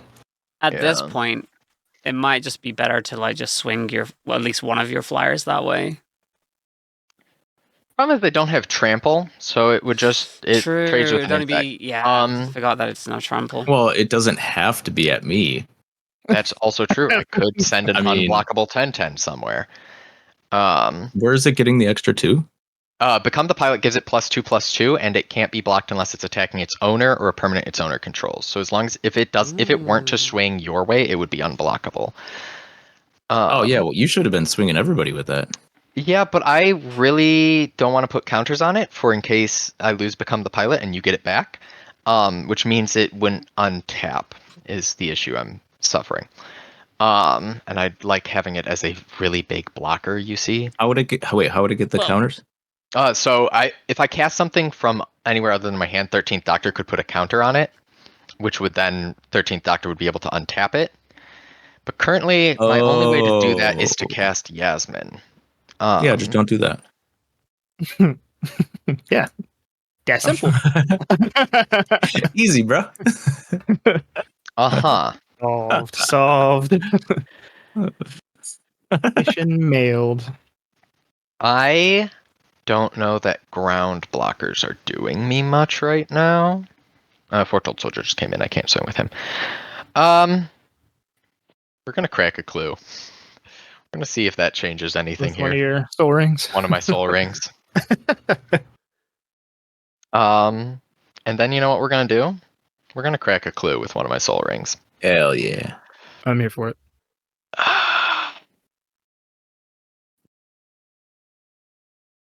Sorry, No, I that wasn't doesn't paying change. attention. Just to be Oh. sure, was it my Soul Ring that was taken, or somebody else's? No. So I played a Soul Ring and I copied it because I cast it from exile. Okay, got it.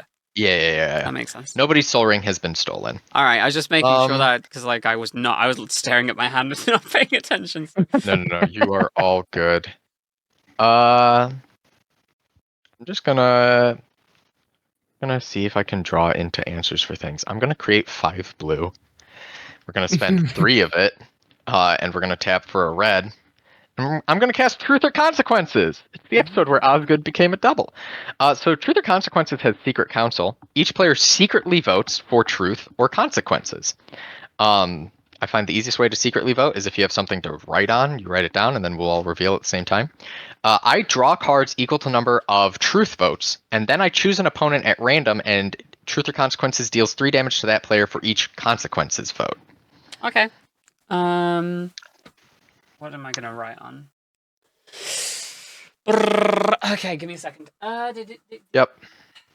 I got you. We're ready. Okay. How much mana do you have up though to draw into? 3 if it's an artifact. Nardle's gonna untap, so if it's an instant, maybe I can do something. You know what? I'm here for this. All right. The real Truth allows play you to would draw a card. How many cards do you have in hand? I currently have 5 cards in hand. got a grip. Yep, grip. It's not doing me much good. Lands or otherwise. Yeah, I don't know how I get out of taking an inevitable, like, the insect swarm is wide enough. I don't know if I spelled consequences right, but you know. I get the feeling I know what you're voting for now. We ball in. All right. Well, maybe that's a bluff. Oh, it could be a bluff. Could be a big fake out. You're so right. Oh,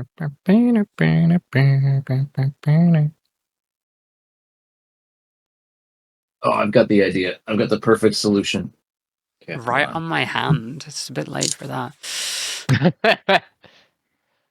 I've seen people write on their card sleeves, which gives me anxiety. That's But hilarious. I feel like if you look really close, you can actually see what I wrote on the other side of the paper.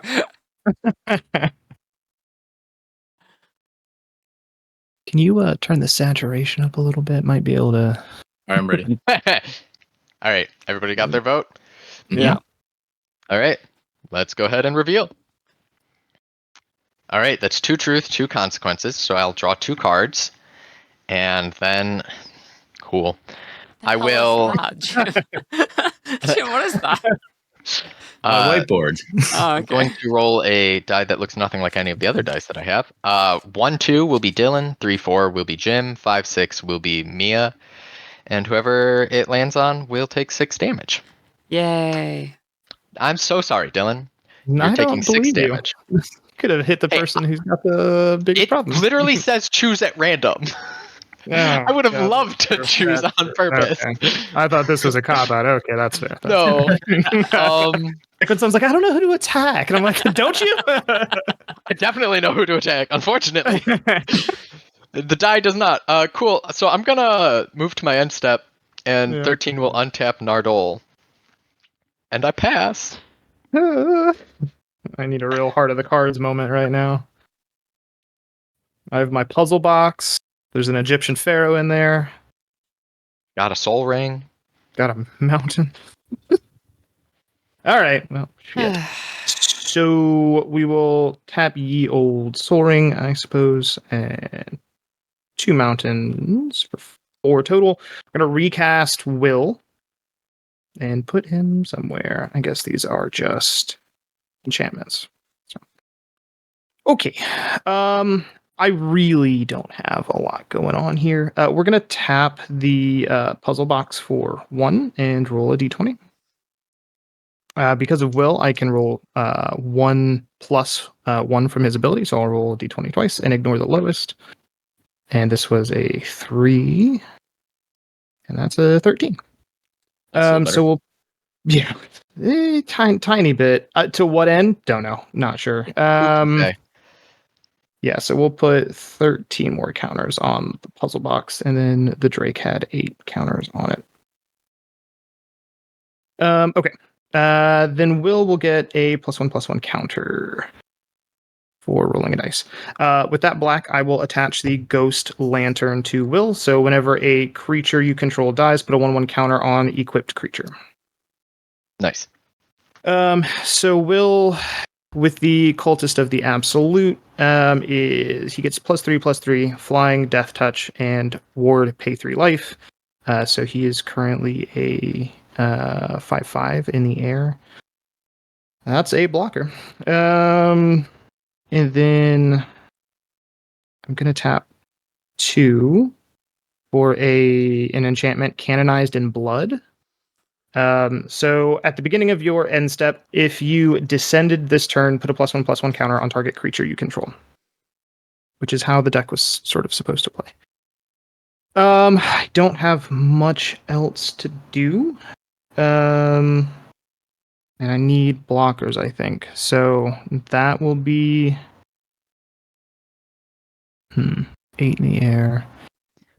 Forcing it doesn't really make sense. Okay, yeah, I will pass. Untap. Draw. Okay, sure, yeah. I'm waiting for my board state to go poof at some point.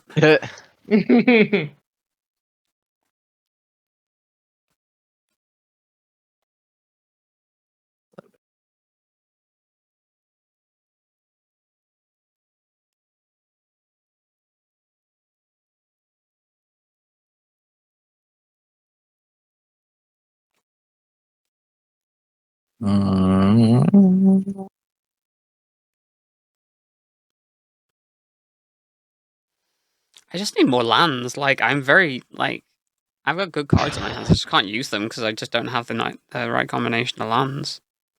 That was me for so much of the game. Like, Having the stuff Sol and Ring nothing to means do with it. nothing if you can't play the stuff because you don't have the extra land.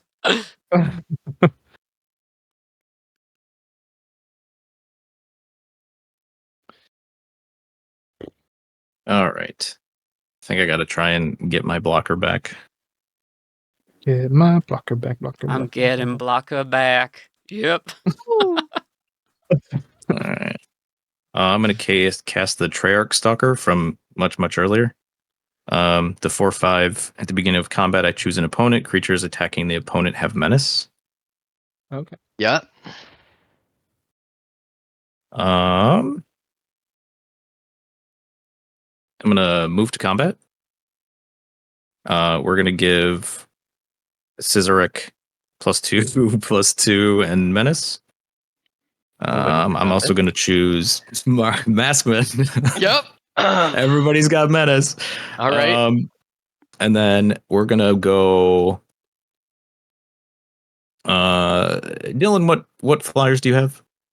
Will is a 5/5 death touch, and then Scavenger Drake is a 9/9. Okay. Did not realize the Drake had gotten that big. Yeah. Anytime anything dies, it Yep. gets Picking up on that boy. now. Oh boy. Danger. Danger, Will Robinson, danger. Yeah. Well, I guess Scissoric is about to bite the dust. Oh well, maybe not. Well, yeah, actually, he's gonna die here, probably, most likely. I need an army. Let's go. All right, here we go. 13/1/1 flying menace. Insects at Maskman. Scissoric at Grist. Okay, what is Scissoric again? 5/6. 5/6. Could I not just block with my Gluttonous Hellkite for that? I mean, You'd if you have want. it would have to be the Hellkite and the bat, but yes, you could. Yeah, I'll do that then. I will block with the Gluttonous Hellkite and the bat. I'm going to double block one insect. Yep. And then before damage, Fog?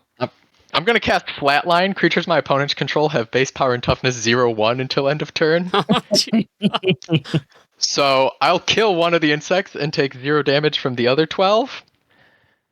Okay. And then then- Zarek still gets has his +2/+2, so he's a 2/3 going up against a 0/1 and an 8/9 on Mia's board.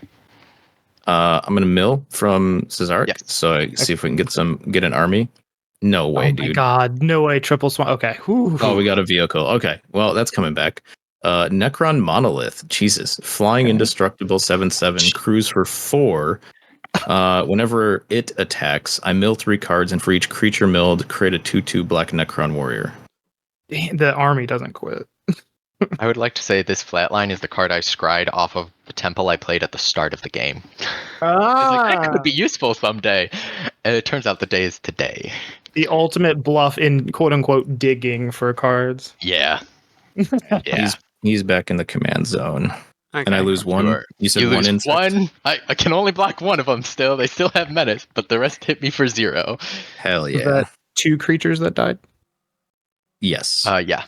Scavenger Drake is an 11. Or 3, because if Jim could decide it's 3, Jim could put the 2 damage on the bat and kill the bat. No, he's or- a 0. He's a 0/1. So he's a 2/3 because he still has the +2/+2 I mean, from. look at the cute ass bat. Bat over dead. here, Bat though. dead. Bat dead. No! All right. Well, I'm gonna remember that. Atrocities committed. Like, look at this! Look at this tiny boy! Look at this cute boy! You Listen, just destroyed you've got the biggest creature on the battlefield, and you can just like start bonking anybody. So yes, I do know have how the this is biggest going. creature on the You can't battlefield. trick me. That's true. Play a land for turn. It I enters guess tap. before we leave combat, since I'd have 2 mana left over, I'll crack a clue. okay. I can't with Nardles. Nardles can only be used on non-creature spells. Oh, Yep, rip. never mind. Continue. The mana's gone. Okay. Baby. That resolve. Okay. Second main. Let's do.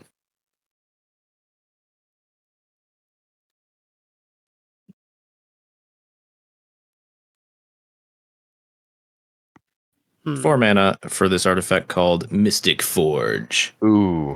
It just says Very I may good. look at the top card of my library at any time, and I may cast artifacts and colorless from the top of the library, and I can tap to pay 1 life to exile the top card of my library. Very good card. Yeah, it seems like it could be pretty good. Probably got to modify this deck a little bit if I want it to take full advantage, but right now it's a little mid, so we're gonna take a look-ski here without showing.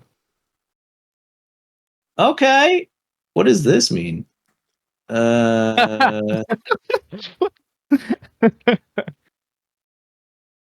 Oh, okay. That's a fun card. That's all I can do is I can just look at it. So, pass turn. All right, cool. I will untap. Jeez Louise. I hate the untap. This is why I love doing it digitally. There's a button on tabletop Yeah. that you can just press to untap, and it untaps everything. It's great. Yeah. Okay. Untap, upkeep. Draw. Yeah, that's not what I wanted, but yeah, let's do that. I'm going to do a swamp and my soul ring, and what else? And this. Yeah, and I will play Siphon Mind. Oh yeah. Hey. Each other player discards a card. You draw a card. You draw a card for each card discarded this way. Really I good. will discard Jokes this on you. island I that have no nobody knew cards. about. You have no cards. So I have no cards on. Jim? It's I didn't know.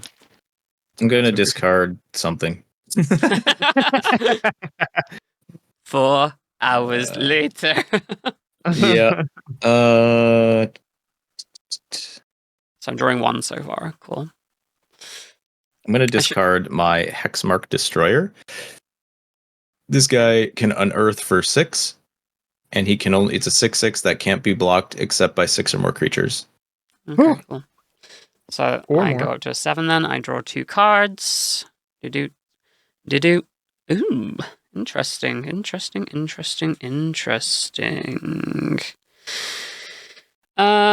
Yeah, I am then going to. Let's just changed a couple things. Oh God, they're all things I can't use. All right, okay. Yeah, let's.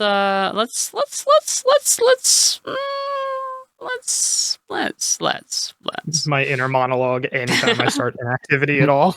I'm trying to decide what I want to do here. You're good. Take your time. Tell you what, I'm going to. Oh, I've got an idea. Yes? You could use Grist to sacrifice the Hellkite to destroy my stolen Nightbringer. I think you should kill the thing that gives everything menace. That's that's Hmm. just where I'm at with it, you know. What gives everything menace? The Triarch Stalker. Oh, interesting. No, Jim. Now that's been pointed out to me. What? Maybe we could come to some kind of arrangement here, so I don't do exactly that. What If she doesn't, what are you going to offer me for not destroying that right now with one of my insects? Offer. Like, are you Not going to attacking attack me for next turn, a or turn? like you? Well, I mean, I've been trying to not- get back my Night Stalker from the lowest player here. Okay, so how about then until you do that, we're pretty square right now. We're not going to attack each other. We're kind of like chummy, you know. we could, yeah. I mean, if we want to, sure, we could Yeah. try that. Okay, I mean, we'll be chummy for a bit. we can try that. We'll be Yeah. chummy.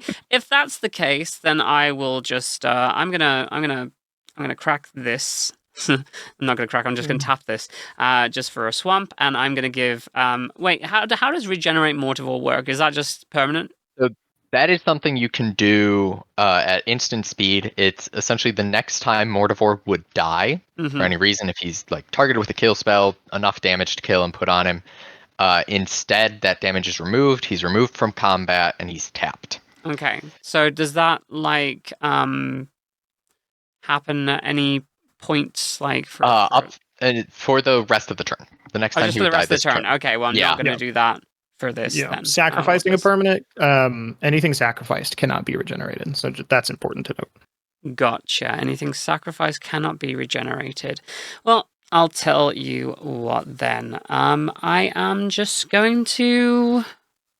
I've got options, but I've only got one swamp, and like I kind of want to use that for Mortivore. So let's just put this up to. I should use a spin down for this. Why don't I use a spin down for this? Let's put this up to 5, and I'm going to mill a card and create a insect. Let's get a 2 on that insect. It's the There's old 2 tunnel insects. Grist over there. loses like equal number of creature cards in their graveyard.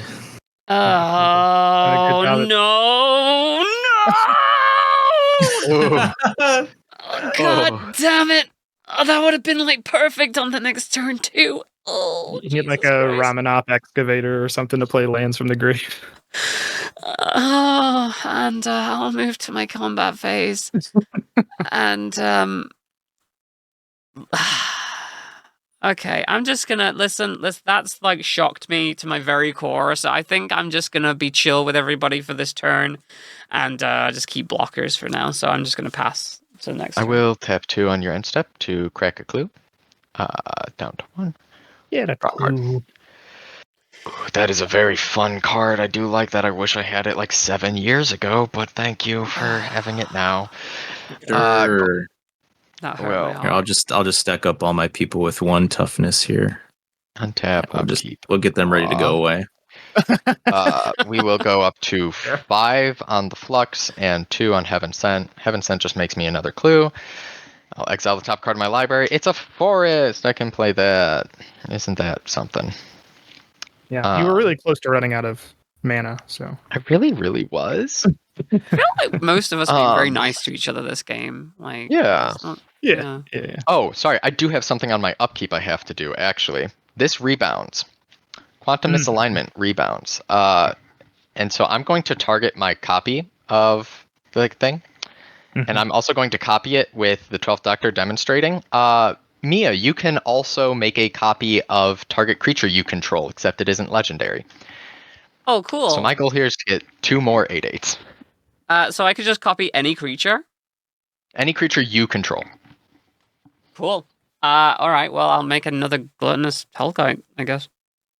So And I that have. should ETB, right? Or that's cast. Okay. It's not. Yeah, it's not being cast. So you have another 3/3 flyer.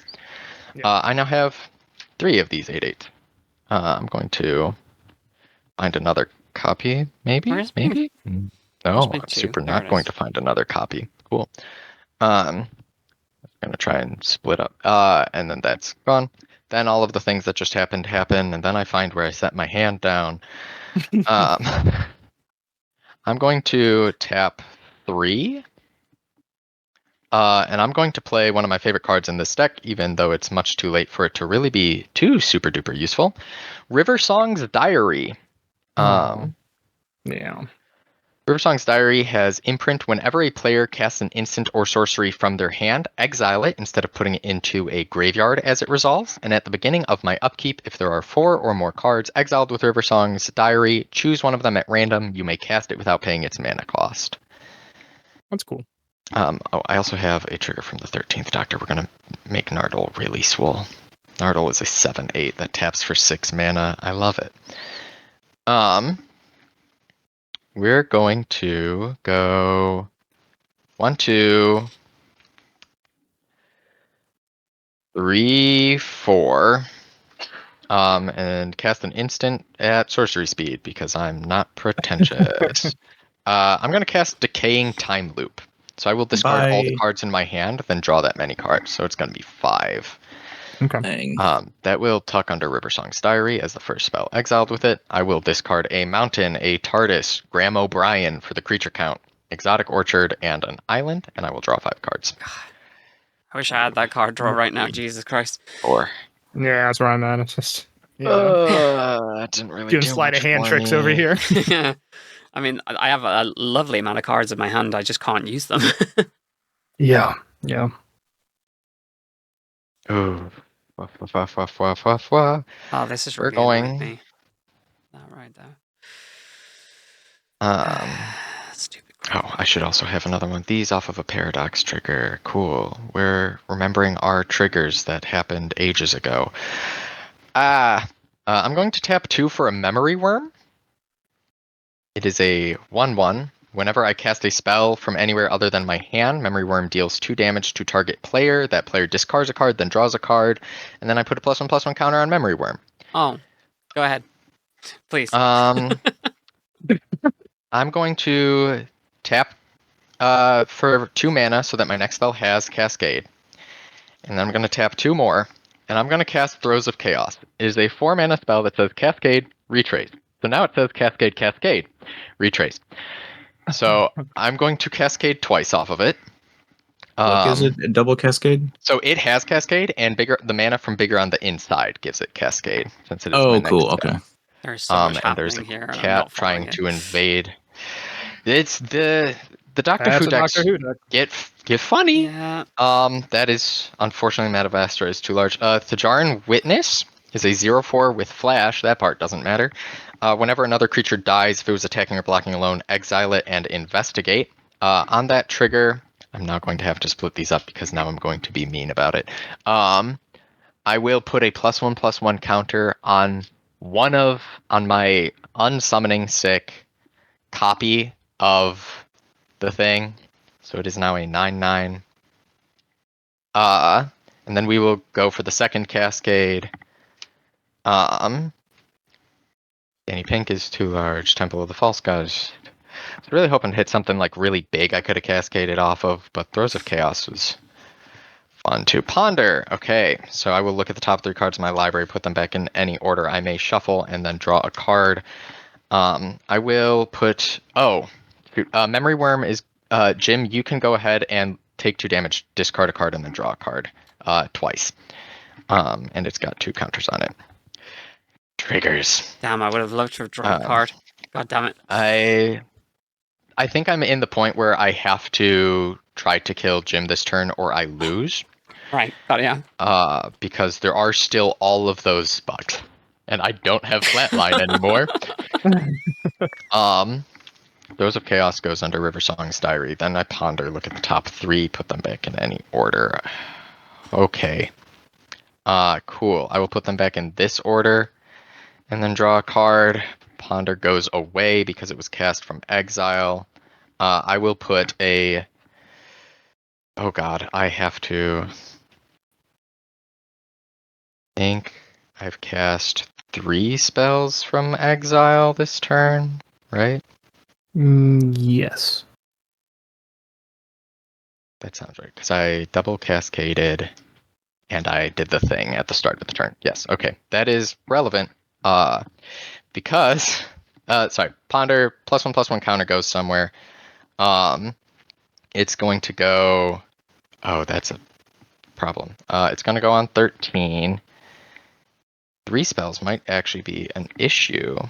I'm gonna let you continue while I turn my light on real quick.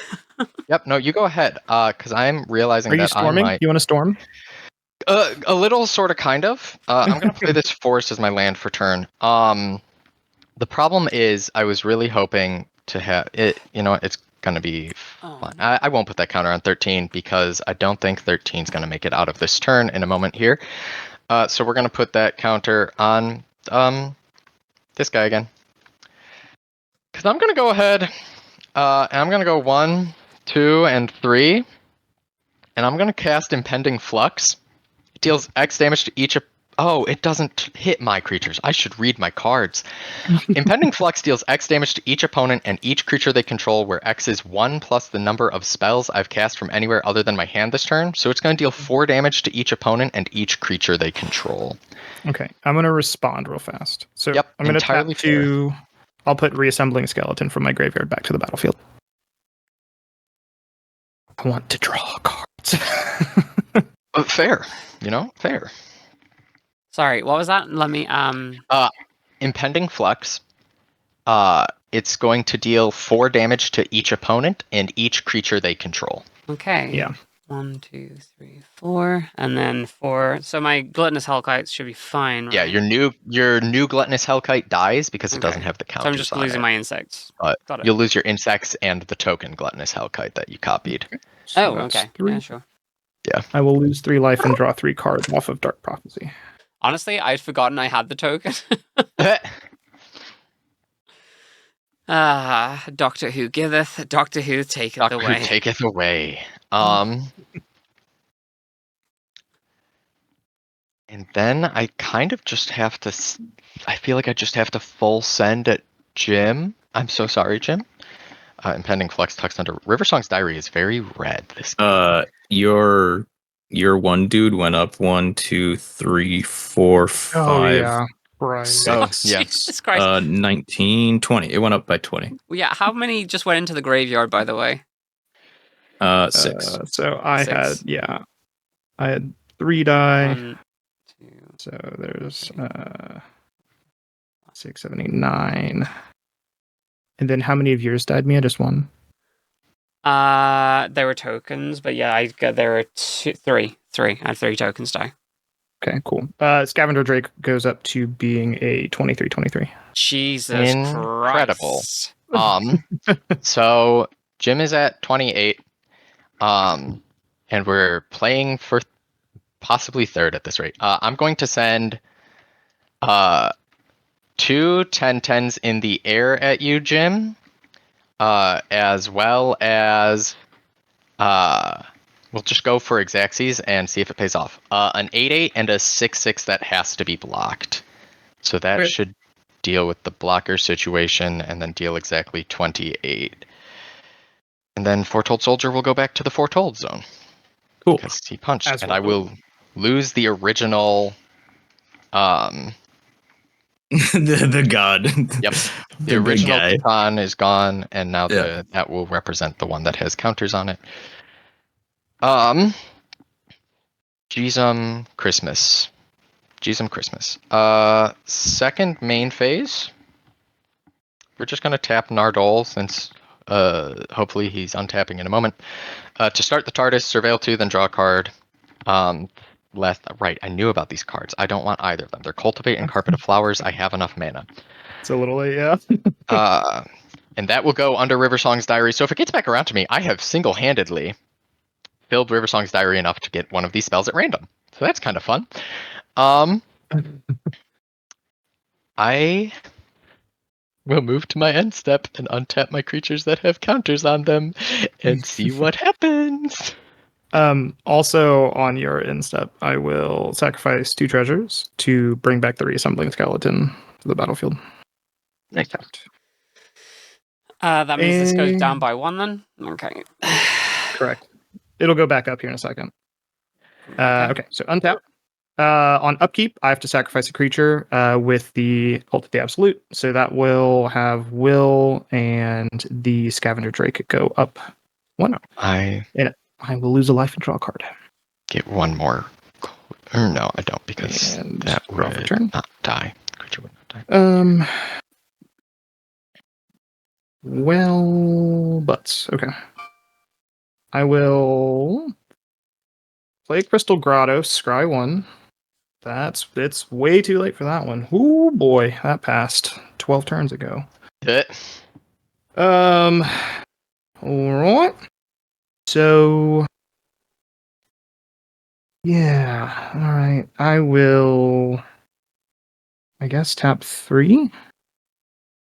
Well, why tap there when I can tap like this? So I will tap 2, and then the puzzle box. I will roll a d20 for the puzzle box.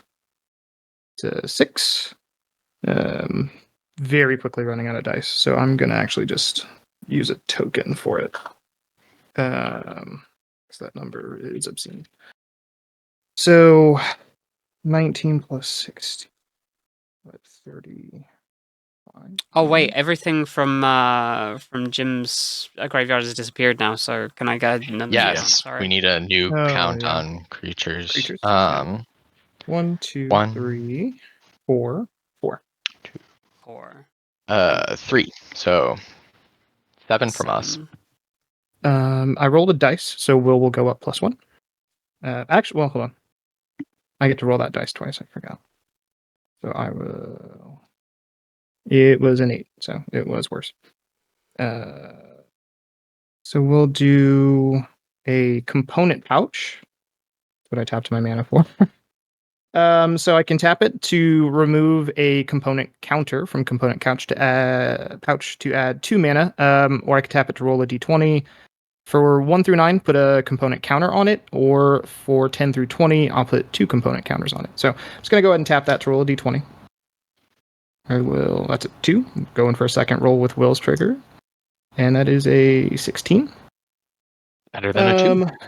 Yeah, quite a bit better. So we'll put 2 component counters on it, and then will go up +1. And we will add 16 to this, which is 51. Quick maths. Okay. So far from that being relevant. I have no idea what that card does, but the fact that it has a 51 on it is scary as hell. Yep. Once I get 100 charge counters, I can remove the charge counters and tap it to search my library for an artifact card. It's the most drawn out tutor in the world, but it helps me to get 3 d20s. So Okay. yeah, it's not too crazy. Okay. Combat. You have 2 big guys, right, Master? I have 3. Okay. 2 8/8s and a 10/10 in the air on my board. If I don't swing, you kill me. Well, now hold on. If I kill you, I might be dead to Mia. There's a lot going on there too. Yeah. Mia, let's strike up a deal. Oh God. Sure. You What's have a this deal? grist. A I have a grist can grist. kill a copy of It a can. big flyer on your turn. It can. It can. Because right now you have the most life, and so I do. I'm inclined to not be swung at. It's really where I'm coming from here. Listen. I have no intention of swinging at anyone on my next turn because I kind of want to see how this plays out between the two of you. As long as you all. Well, hold on. I'm just gonna say, hold if on. you guys, If that's the case, I'm gonna make a deal with Mask over here. All right. Sorry. Okay. So what is it that you want? I just don't. I think that. So here's where I'm at. If I swing and then you swing, that puts Mask in a position to have to do something against flyers, including these copies dying, I would imagine. Yes. If that doesn't happen, there's enough flyers to kind of, with 3 flyers, I mean, I can block them. I don't know how long you can block them for, is kind of where I'm at with it. I think you have a vested interest in taking out one of those flyers and I do. helping me do that. I do have So, a vested interest. They do. I don't know how I take you out afterwards, so that's a thing. But no, I'm in complete agreement. Hold on, I'm thinking my position through, because here's the thing: Mask has a board big enough to overrun me. I just have 2 creatures. Okay, yeah. I'm okay. Do we have a deal? Are we good? Yeah, we're good. We're good. Not swinging at me. Hopefully, I'm not going to swing at you next turn. Okay, that's very specific verbiage, but sure. I will not attack you next turn. The turn afterwards, maybe, but we'll see. Yeah, but yeah, if you don't swing at Mask, then I've become an aggressor that will be dealt with. So, well, someone's got to win. Okay, I will swing Mask. I will swing at Mask next turn if that's what you want me to say. Okay. So I'm going to swing 6, 7, 8, 9, 10. So Will is a 10-10 and a 23, 23 your way. None of them have trample. Can't let either hit me. And correct. That is okay. No trample, no menace. No. I mean, yeah, I guess I just throw an 8/8 in front of each of them. Yeah. So I think I die on my turn anyway, so.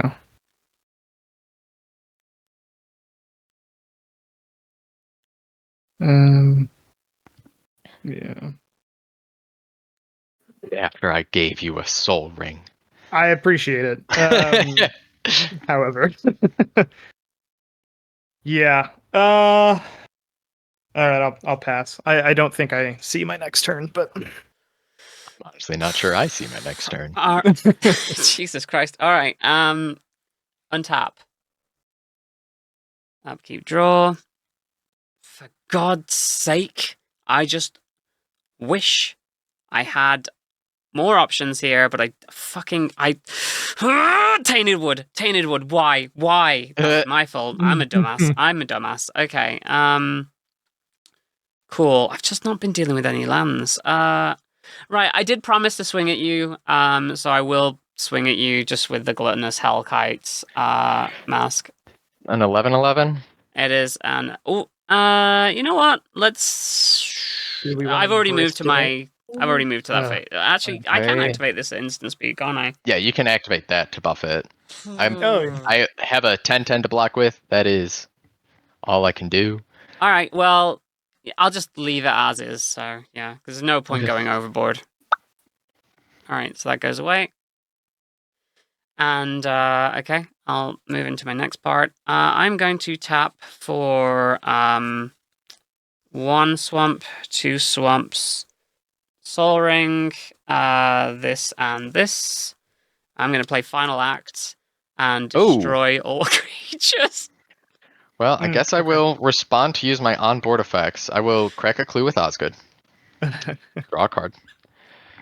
I will float 6 blue with Nardole, which will do me nothing because I have no instants to cast with it.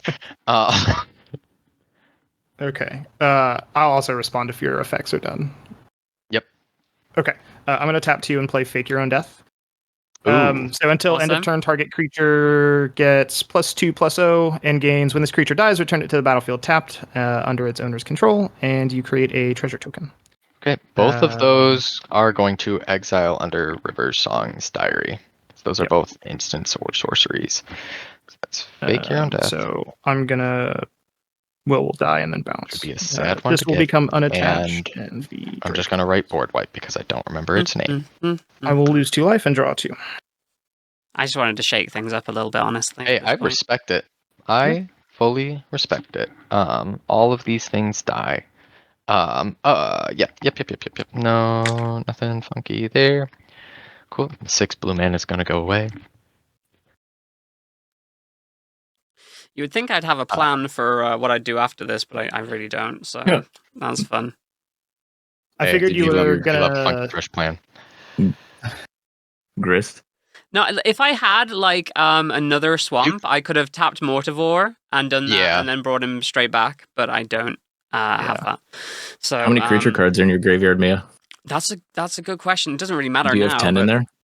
If you have 10, you One. you win right now. You win the game. Because you can down tick. You haven't used Grist's effect yet. Yeah.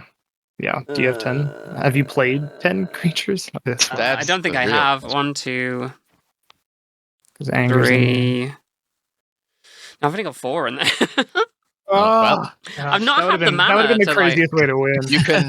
You can uptick Grist and make a new bug. I can have you know what? I'm gonna do that. I'm gonna make a bug.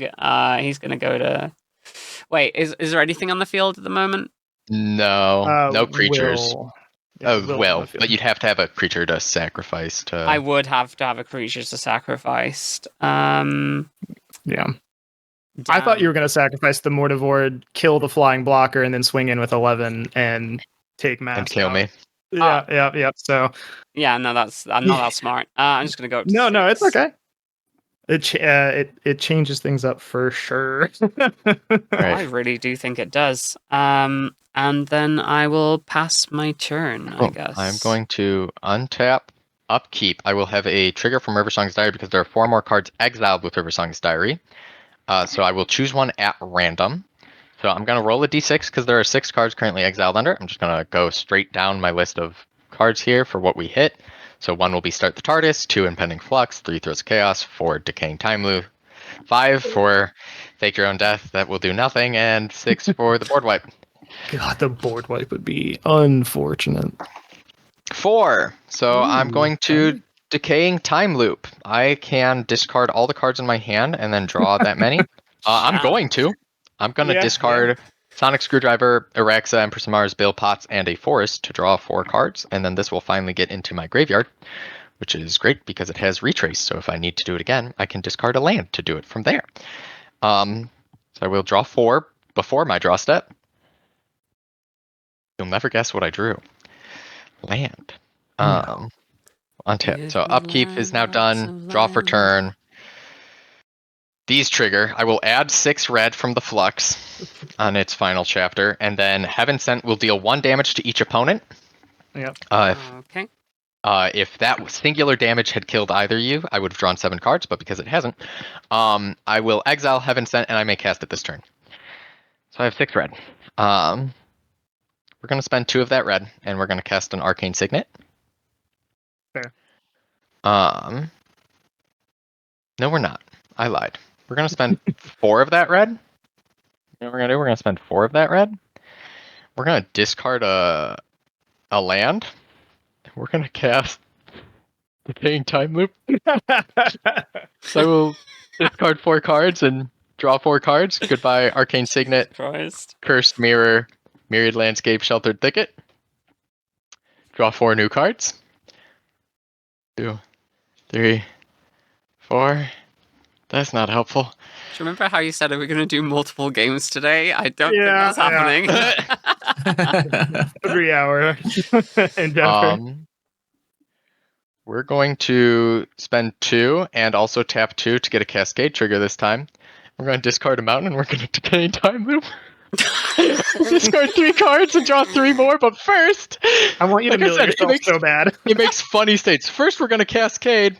We're going to get the Sisterhood of Karn. Whenever I cast a spell from anywhere other than my hand, double the number of +1/+1 counters. It enters with a singular counter on it. Are you supposed to exile that?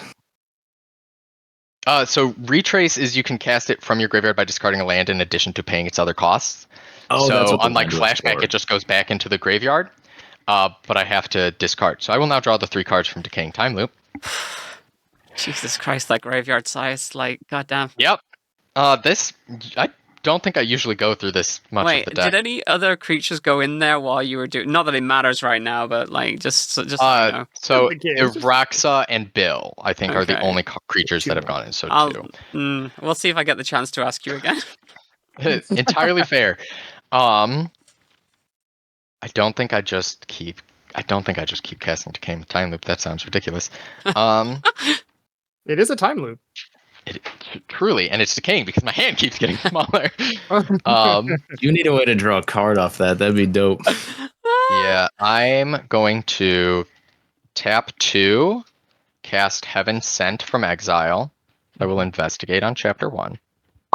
Is there no kind of like Um, enchantment that's like every time that you discard a card, like Oh, there's plenty of cards draw that a would card? go absolutely bonkers in this deck, but I'm a silly, goofy folk who wants to keep all of the cards in the Doctor Who decks Doctor Who cards. Okay. Because why not? I will tap 2 to cast this mystery foretold card. This doubles up to 2 when I cast Heaven Sent. It's the Foretold Soldier, surprise! It doubles up to 4 now. I have now cast 4 cards from exile. Or from not my hand. So I will tap 2, and I will cast Surge of Brilliance to draw a card for each spell I've cast this turn from anywhere other than my hand. So I will draw 4 more cards. 2, Sun's getting real low, 3, big guy. 4. Believe me, I know.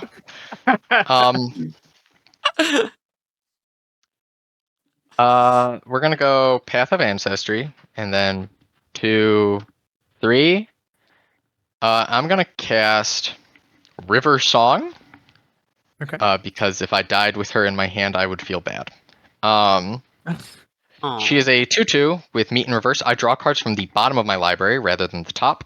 And spoilers, whenever an opponent scries, surveils, or searches their library, I put a +1/+1 counter on River Song, and then River Song deals damage to that player equal to her power. That's okay. I don't do that in this deck. I will scry 1 off of the Path of Ancestry. Do I want to draw that card next turn if River Song is still around? No, so I'll leave it on top. Now that I draw from the bottom, isn't that something? I have not played a land this turn, I don't think. I'll play a Rogue's Passage, because it's sure.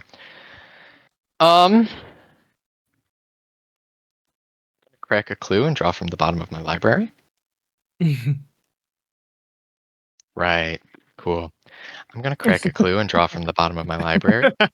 I just have to do the River Song things before someone finds a way to kill me again. I no longer have enough mana to cast this spell. That's fine. I pass.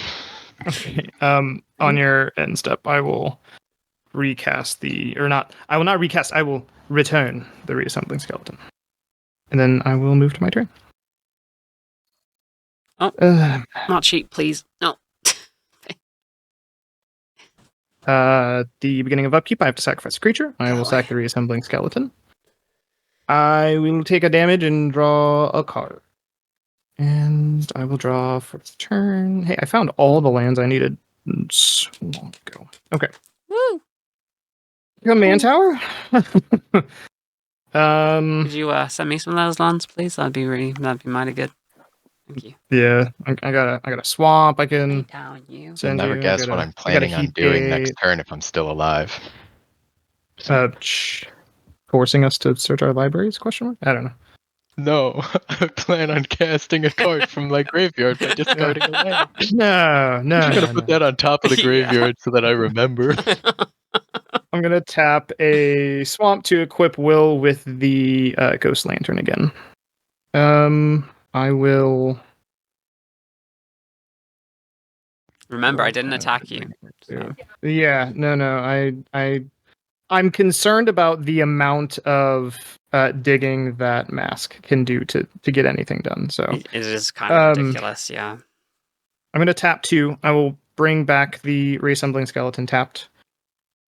And then I'm going to tap 1 and tap 2. I'll roll a d20 for the Vexing Puzzle Box, but I'll roll 2 for Will. But hear me out, Dylan. If you don't kill me, I will just draw myself to death. 17. I'm here for it. Let's go. So 17, we're at 68 on yield puzzle box. We'll get there maybe before I die. And then we'll get a +1/+1 counter for rolling a dice. With that those 2 mana, I will cast a Lightfoot Rogue. It has sneak attack, so whenever it attacks, I can roll a d20. Results 1 through 9 mean it gets Death Touch until end of turn. 10 through 19, it gets +1/+0 and gains Death Touch. And if I get a nat 20, it gets +3/+0, gains First Strike, and then Death Touch. Ooh. I will. I realized Surge of Brilliance should have been exiled to the diary, so it is up there with them now. I'm gonna tap the component pouch to roll a d20. Roll 2 d20. That's a 17. That's a 6. So I will put 2 more component counters on the component pouch. The couch. And then this will go up to 85. 85 counters. I'll put a +1/+1 counter on.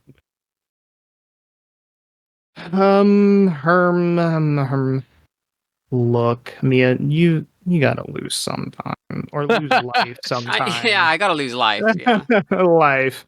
It's super not personal, but I'm gonna send 3 6 flying at you. All right. So just I can't block it. So just 3, is it? 6 commander. 6 commander. Yeah. Okay. And I completely forget how to. Oh, it's Deezer, isn't it? Yeah. And then I don't think I have. Damn, I lose commander damage. Goddamn.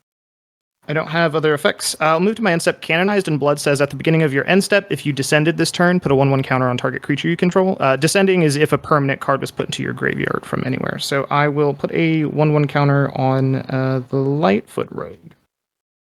And that is my turn. Awesome. I am going to untap everything. I love untapping. It's great. It makes me very, very happy. Okay, and I'll draw for turn. Finally, I got a forest. There we go. Hey. There we go. Can I do anything with it? Land. Ugh, okay. Are we seeing Disa again? It'd be nice to see Disa again, but no, not this turn, unfortunately. Hey, if you cast Disa, I'll let you hit me with the 1/1 insect to get a Tarmogoyf, so you can say you did. Holy crap, you're right. I can do that. I forgot you made Tarmogoyfs this whole time. Yeah. But no, I'm not going to do that. Instead, I am going to pay these 2 forests and a mountain here. I'm going to play Silvala. Heart of the Wilds. Whenever another creature enters the battlefield, its controller may draw a card if its power is greater than each other's creature's power. You may have to explain that to me, how that works, because that's very confusing. Its controller may draw a card. Essentially, it's if a creature enters the battlefield and it's the biggest creature, its controller gets to draw a card. Yeah. Cool. If I cast like a 6-drop or something, like Will right now. Like currently, you're fighting a couple 6/6s on board for winning that. Okay, well, so far everything has haste too, so okay. I am going to do a couple more things. How much mana do I have left to spend here? I've got not enough fudgesicles. Not enough. All right.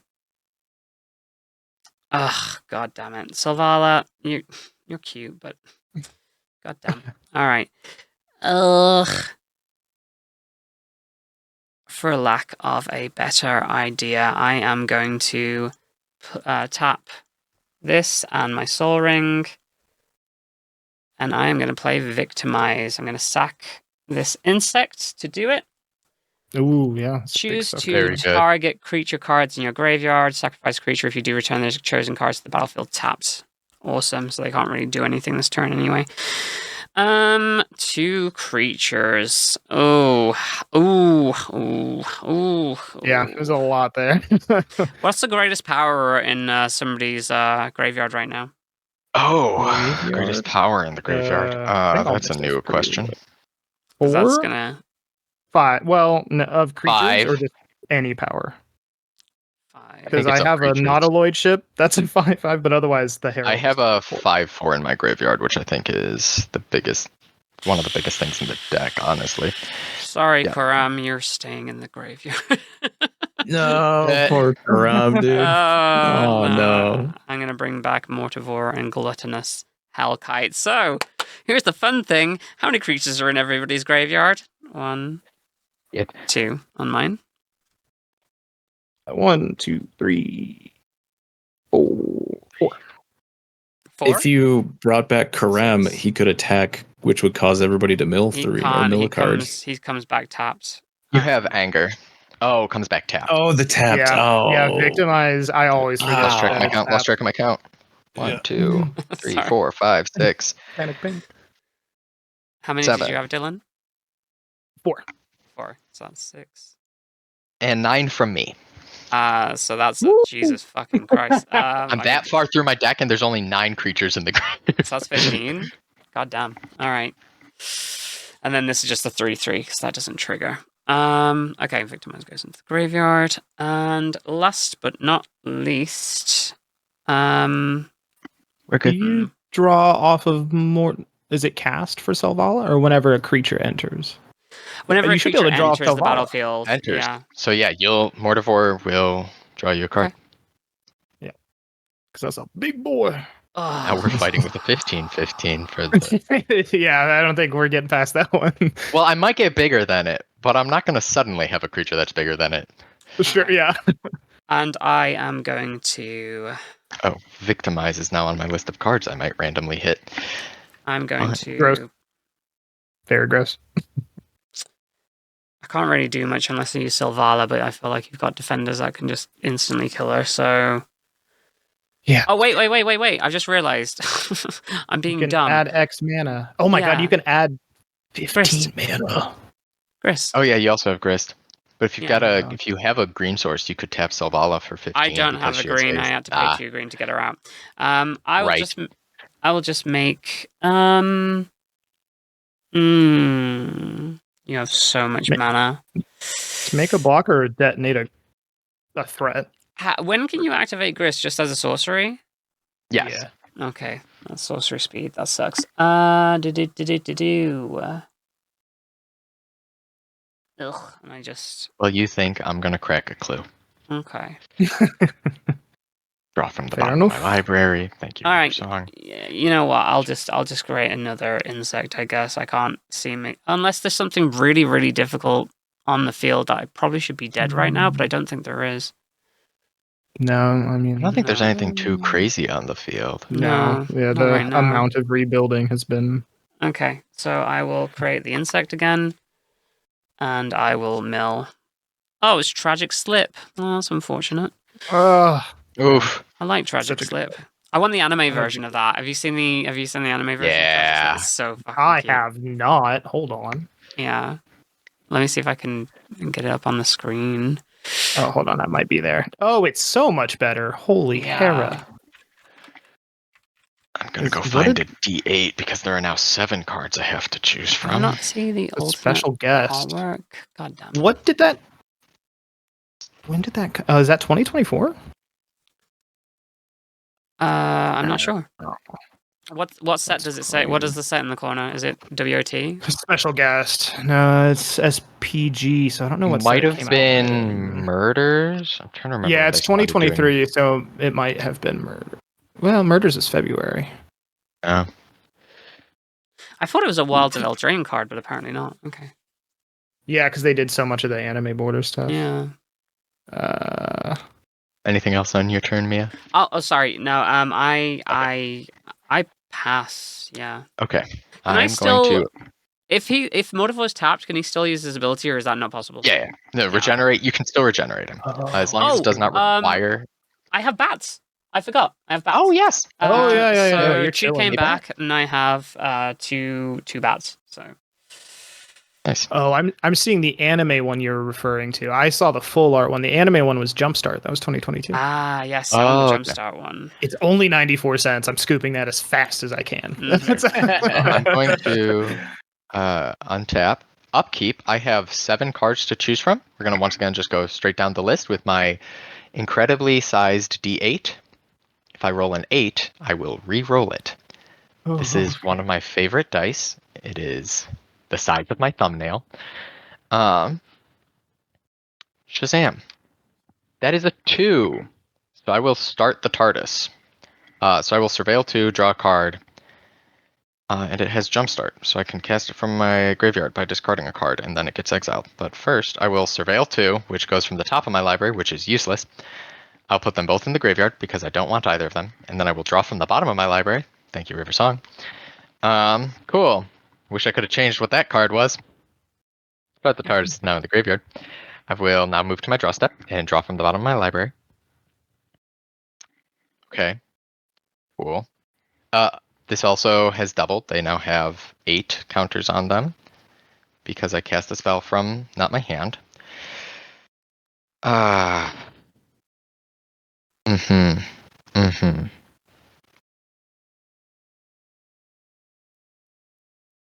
think I start by tapping 2, and I'm going to put Carvanista on a adventure. So humans I control gain indestructible until my next turn. That's just River Song. But what mattered was getting it out of my hand for when I do this. I'm going to discard a forest, and I'm going to tap 4. Let's go! And you'll never guess. I'm going to do the thing I promised I was going to do. I'm going to do a decaying time loop, this time discarding. Danny Pink and the Fugitive Doctor, so that's 2 more creatures. 1, 2, 3, 4, 5, 6, 7 cards, and drawing 7 cards from the bottom of my library. So Mortal was a 17. No. This will also go up to 16. Will Mortal It doubles survive long again. enough to swing? Let's find out. 1, 2, 3, 4, 5, 6, 7. Realistically, I don't think it's possible that I could fail to be able to just mill myself out. But sometimes you just want to see what happens. Oh gosh.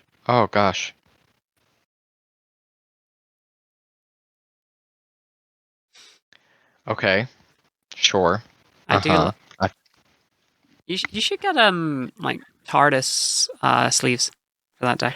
I should. I have all 4 Doctor Who Commander decks, so the 3 Doctor decks are in different shades of blue. You know what it should be actually? Not the TARDIS. It should be the cover on River Song's book. That's what it should be. Oh, absolutely. Absolutely. I can't cast that spell and that spell. That's sad. Because that's 1, 2, 3, 4, 5, 6, 7. Yeah, I guess I can. It doesn't do me much good. Oh, but I wanted to play Carvanista. Gosh dang it. There's so many spells that I want to cast. We're gonna tap 2, giving my next spell Cascade. And 2 more. And we're gonna cast Carvanista. That's from exile, so that will trigger, and I will put 16 more. So this is at 32. Great. Exciting so stuff. That's 20 and 12. Jesus Christ, Where is that's the a 12? lot. I have the big biggest powers creature this now. We're going to cascade off Carvanista into a Talisman of Curiosity. That'll go up to 64. Can Carvanista fly? 40. Carvanista can't, and neither can Sisterhood of Karn. Sisterhood of Karn doesn't even have Trample. She's just a 64/64. Carvanista is a 5/5. That's my deck. That goes back there. With Vigilance, Trample, and Haste. And whenever Carvanista attacks, put a +1/+1 counter on each human you control. I do have Rogue's Passage. Hold on. That's horrifying. I think I can win this turn unless Dylan is hiding a kill spell. Why attack me? Well, I can attack. Am I just short on mana? 1, 2, 3, 4. Yeah, I'm just a little short on mana to be able to kill you both. I mean, I guess I could just send the gang at Dylan and hope for that. So what I'm going to do, we're going to see what happens. I'm going to tap, and we're going to make the Sisterhood of Karn unblockable with Rogue's Passage. Jesus Christ. They're a 64/64. They're not coming your way. Okay. This is the only way this works. I should have a clue. That's irrelevant.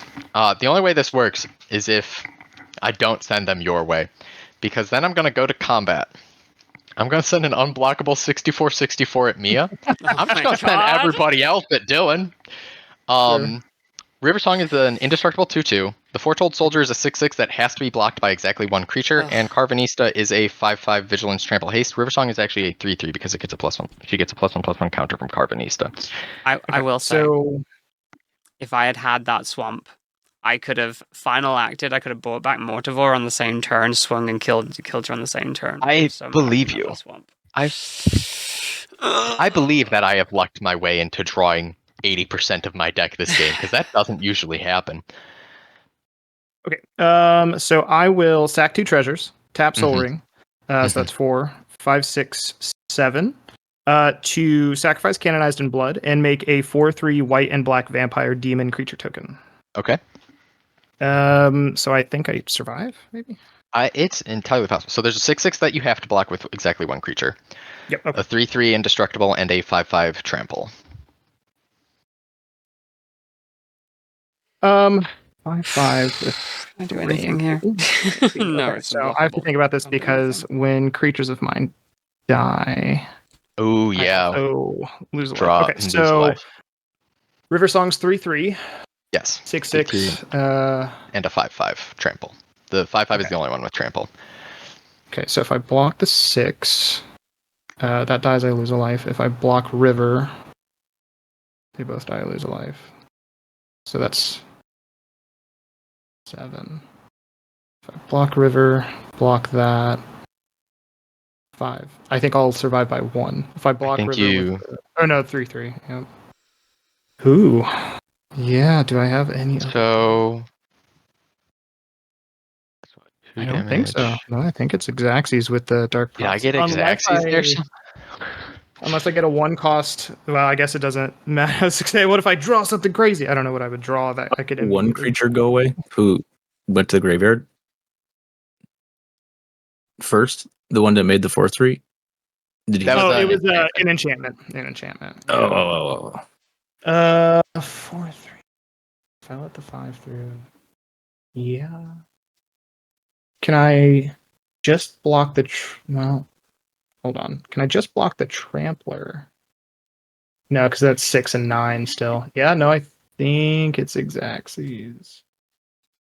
Yeah, I don't think mathematically I can get out. I'm trying to get out with 1. I can't blow up my own enchantment. So, yeah, I think that's it.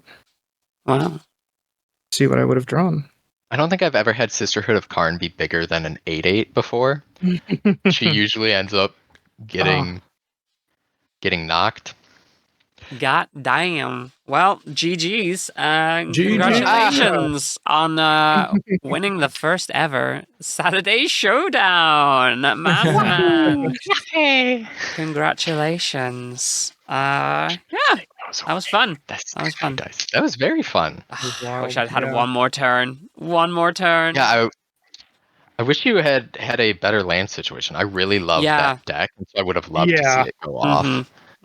Yeah, I felt for you. Potentially See what cards were still left in the deck. Wait till I put my It's hard getting Soul Ring and popping off and getting a bunch of lands and then like nothing after that. It was ridiculous. That feels worse than I will say the drawing. The lands in my deck, I think, were spaced out just enough that if I had tried to Decaying Time Loop, I would not have had enough lands to cast it again and mill myself out. Because the first time I cast it, I would have hit no lands. Right. Well, that was a wonderful, wonderful game, and I want to give everybody the opportunity to tell everybody who you are and where they can find your stuff if you make content. If you don't make content, that's fine as well. MaskMan, since you won, tell everybody about yourself, what it is you do, and if you have things, where people can find them. Yeah, I am just I just work a boring office job because I haven't gotten back into acting since the pandemic shut everything down years ago. So I just kind of do this. I play games with friends when friends have time for games. But yeah, I do not, as of recording this definitely recorded video, I do not make content. So I'm just going to absolutely plug everyone else who is currently here because they're all super chill people. And I think if you're not already watching their stuff or checking them out, you should, because I know I'm going to. Epic stuff. And Jim, you've been waiting in the wings for a while there for a little bit of that game. How are you feeling about the game? And yeah, how was everything with you? Game was good, man. I loved. I mean, that's like the fourth time I've played it. Every other time, it just kind of sits around and doesn't do anything. So I was super happy. There was like some synergy going on. That was fun. That was definitely fun. I'm gonna keep playing it some more. But so your board states were like the scariest, like a bunch of different times. So like I thought you Yeah, ran you away were with consistently terrifying. Yeah, a big nightmare. Me, listen, you had like the insane engine going on where you just I'm had not infinite saying my free engine spells. wasn't powerful. I agree that my Yeah. engine was powerful, but there's a reason that I stole this guy. Yeah. Yeah. I think that did so much to swing it. Yeah, Definitely. Yeah. But And- So if they want to see potentially more Magic games from you, Jim, or any other content, where can people find that? And what do you do? oh yeah, so I stream on Twitch. Started dabbling in the YouTube a little bit, but pretty much just stream on Twitch. A lot of Warframe. Just started playing through the Elden Ring DLC as well, and then tomorrow actually at PAX West, I'm hosting the first unofficial Warframe community meetup. So that's going to be from 3:30 to 5 at PAX West. So I had to call it unofficial because Zach was like, yeah, if you call it official, people are going to think that we are hosting it, and that can't be. You got to make sure it's like people understand that it's fan run. So we'll be there giving away some plat and just kind of hanging out and seeing who shows up. So Hell yeah. So if you're at PAX West, make your way over to that meetup. And of course, Dylan, how was your experience in that game? It's good. I had a really good time. It was really hard to be so land stuck and to have the few things I had out kind of be pulled and just sort of, hope that people were leaving me alone. It gives me some direction for how to work on will. I made a point to put like 10 pieces of card draw, 10 removal, but maybe we change some of those numbers. But it's good. Nobody runs this deck really at all, and I actually quite liked it. I thought once it got going was cool. So yeah, you can find me at youtube.com/ I think they put ats technically, but if you search Top Deck Tech, it's a new Magic the Gathering specific YouTube channel.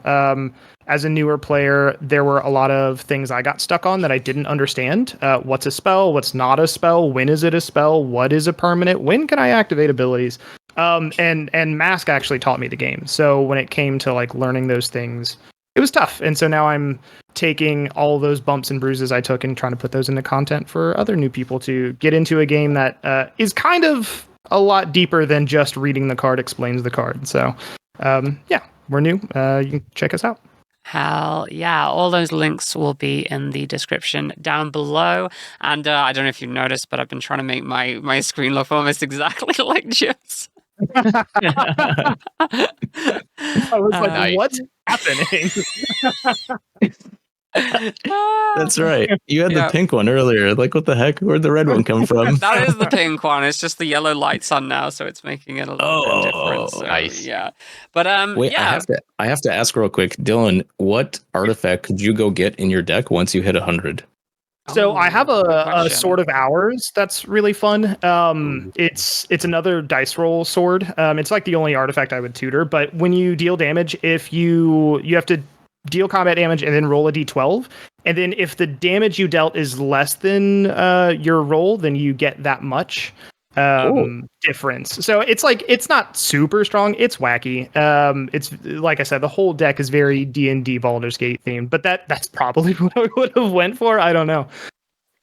Cool. Very cool. Very cool. All right. Well, I'm going to wrap this up here. This was a fantastic first showing of Saturday Showdown. Thank you so much, everybody, for being here. I have been your host, miabyte. You can find me over at twitch.tv/miabyte, where we are live right now. So if you're watching over on the YouTube side of things, we're catching up on the VOD, you can head over to twitch.tv/miabyte and make sure you drop a follow there. Hopefully, I'm going to be doing this every single weekend from now on. We will see how that goes. Yeah. If you are watching over on the YouTube, do the standard YouTube things. Like the video if you liked it. Let me know who you'd like to see on the show, actually, down in the comments below. And of course, hit that sub button so you don't miss out on any more Saturday Showdowns. Yeah. And if you are watching on YouTube, bye-bye for now, YouTube.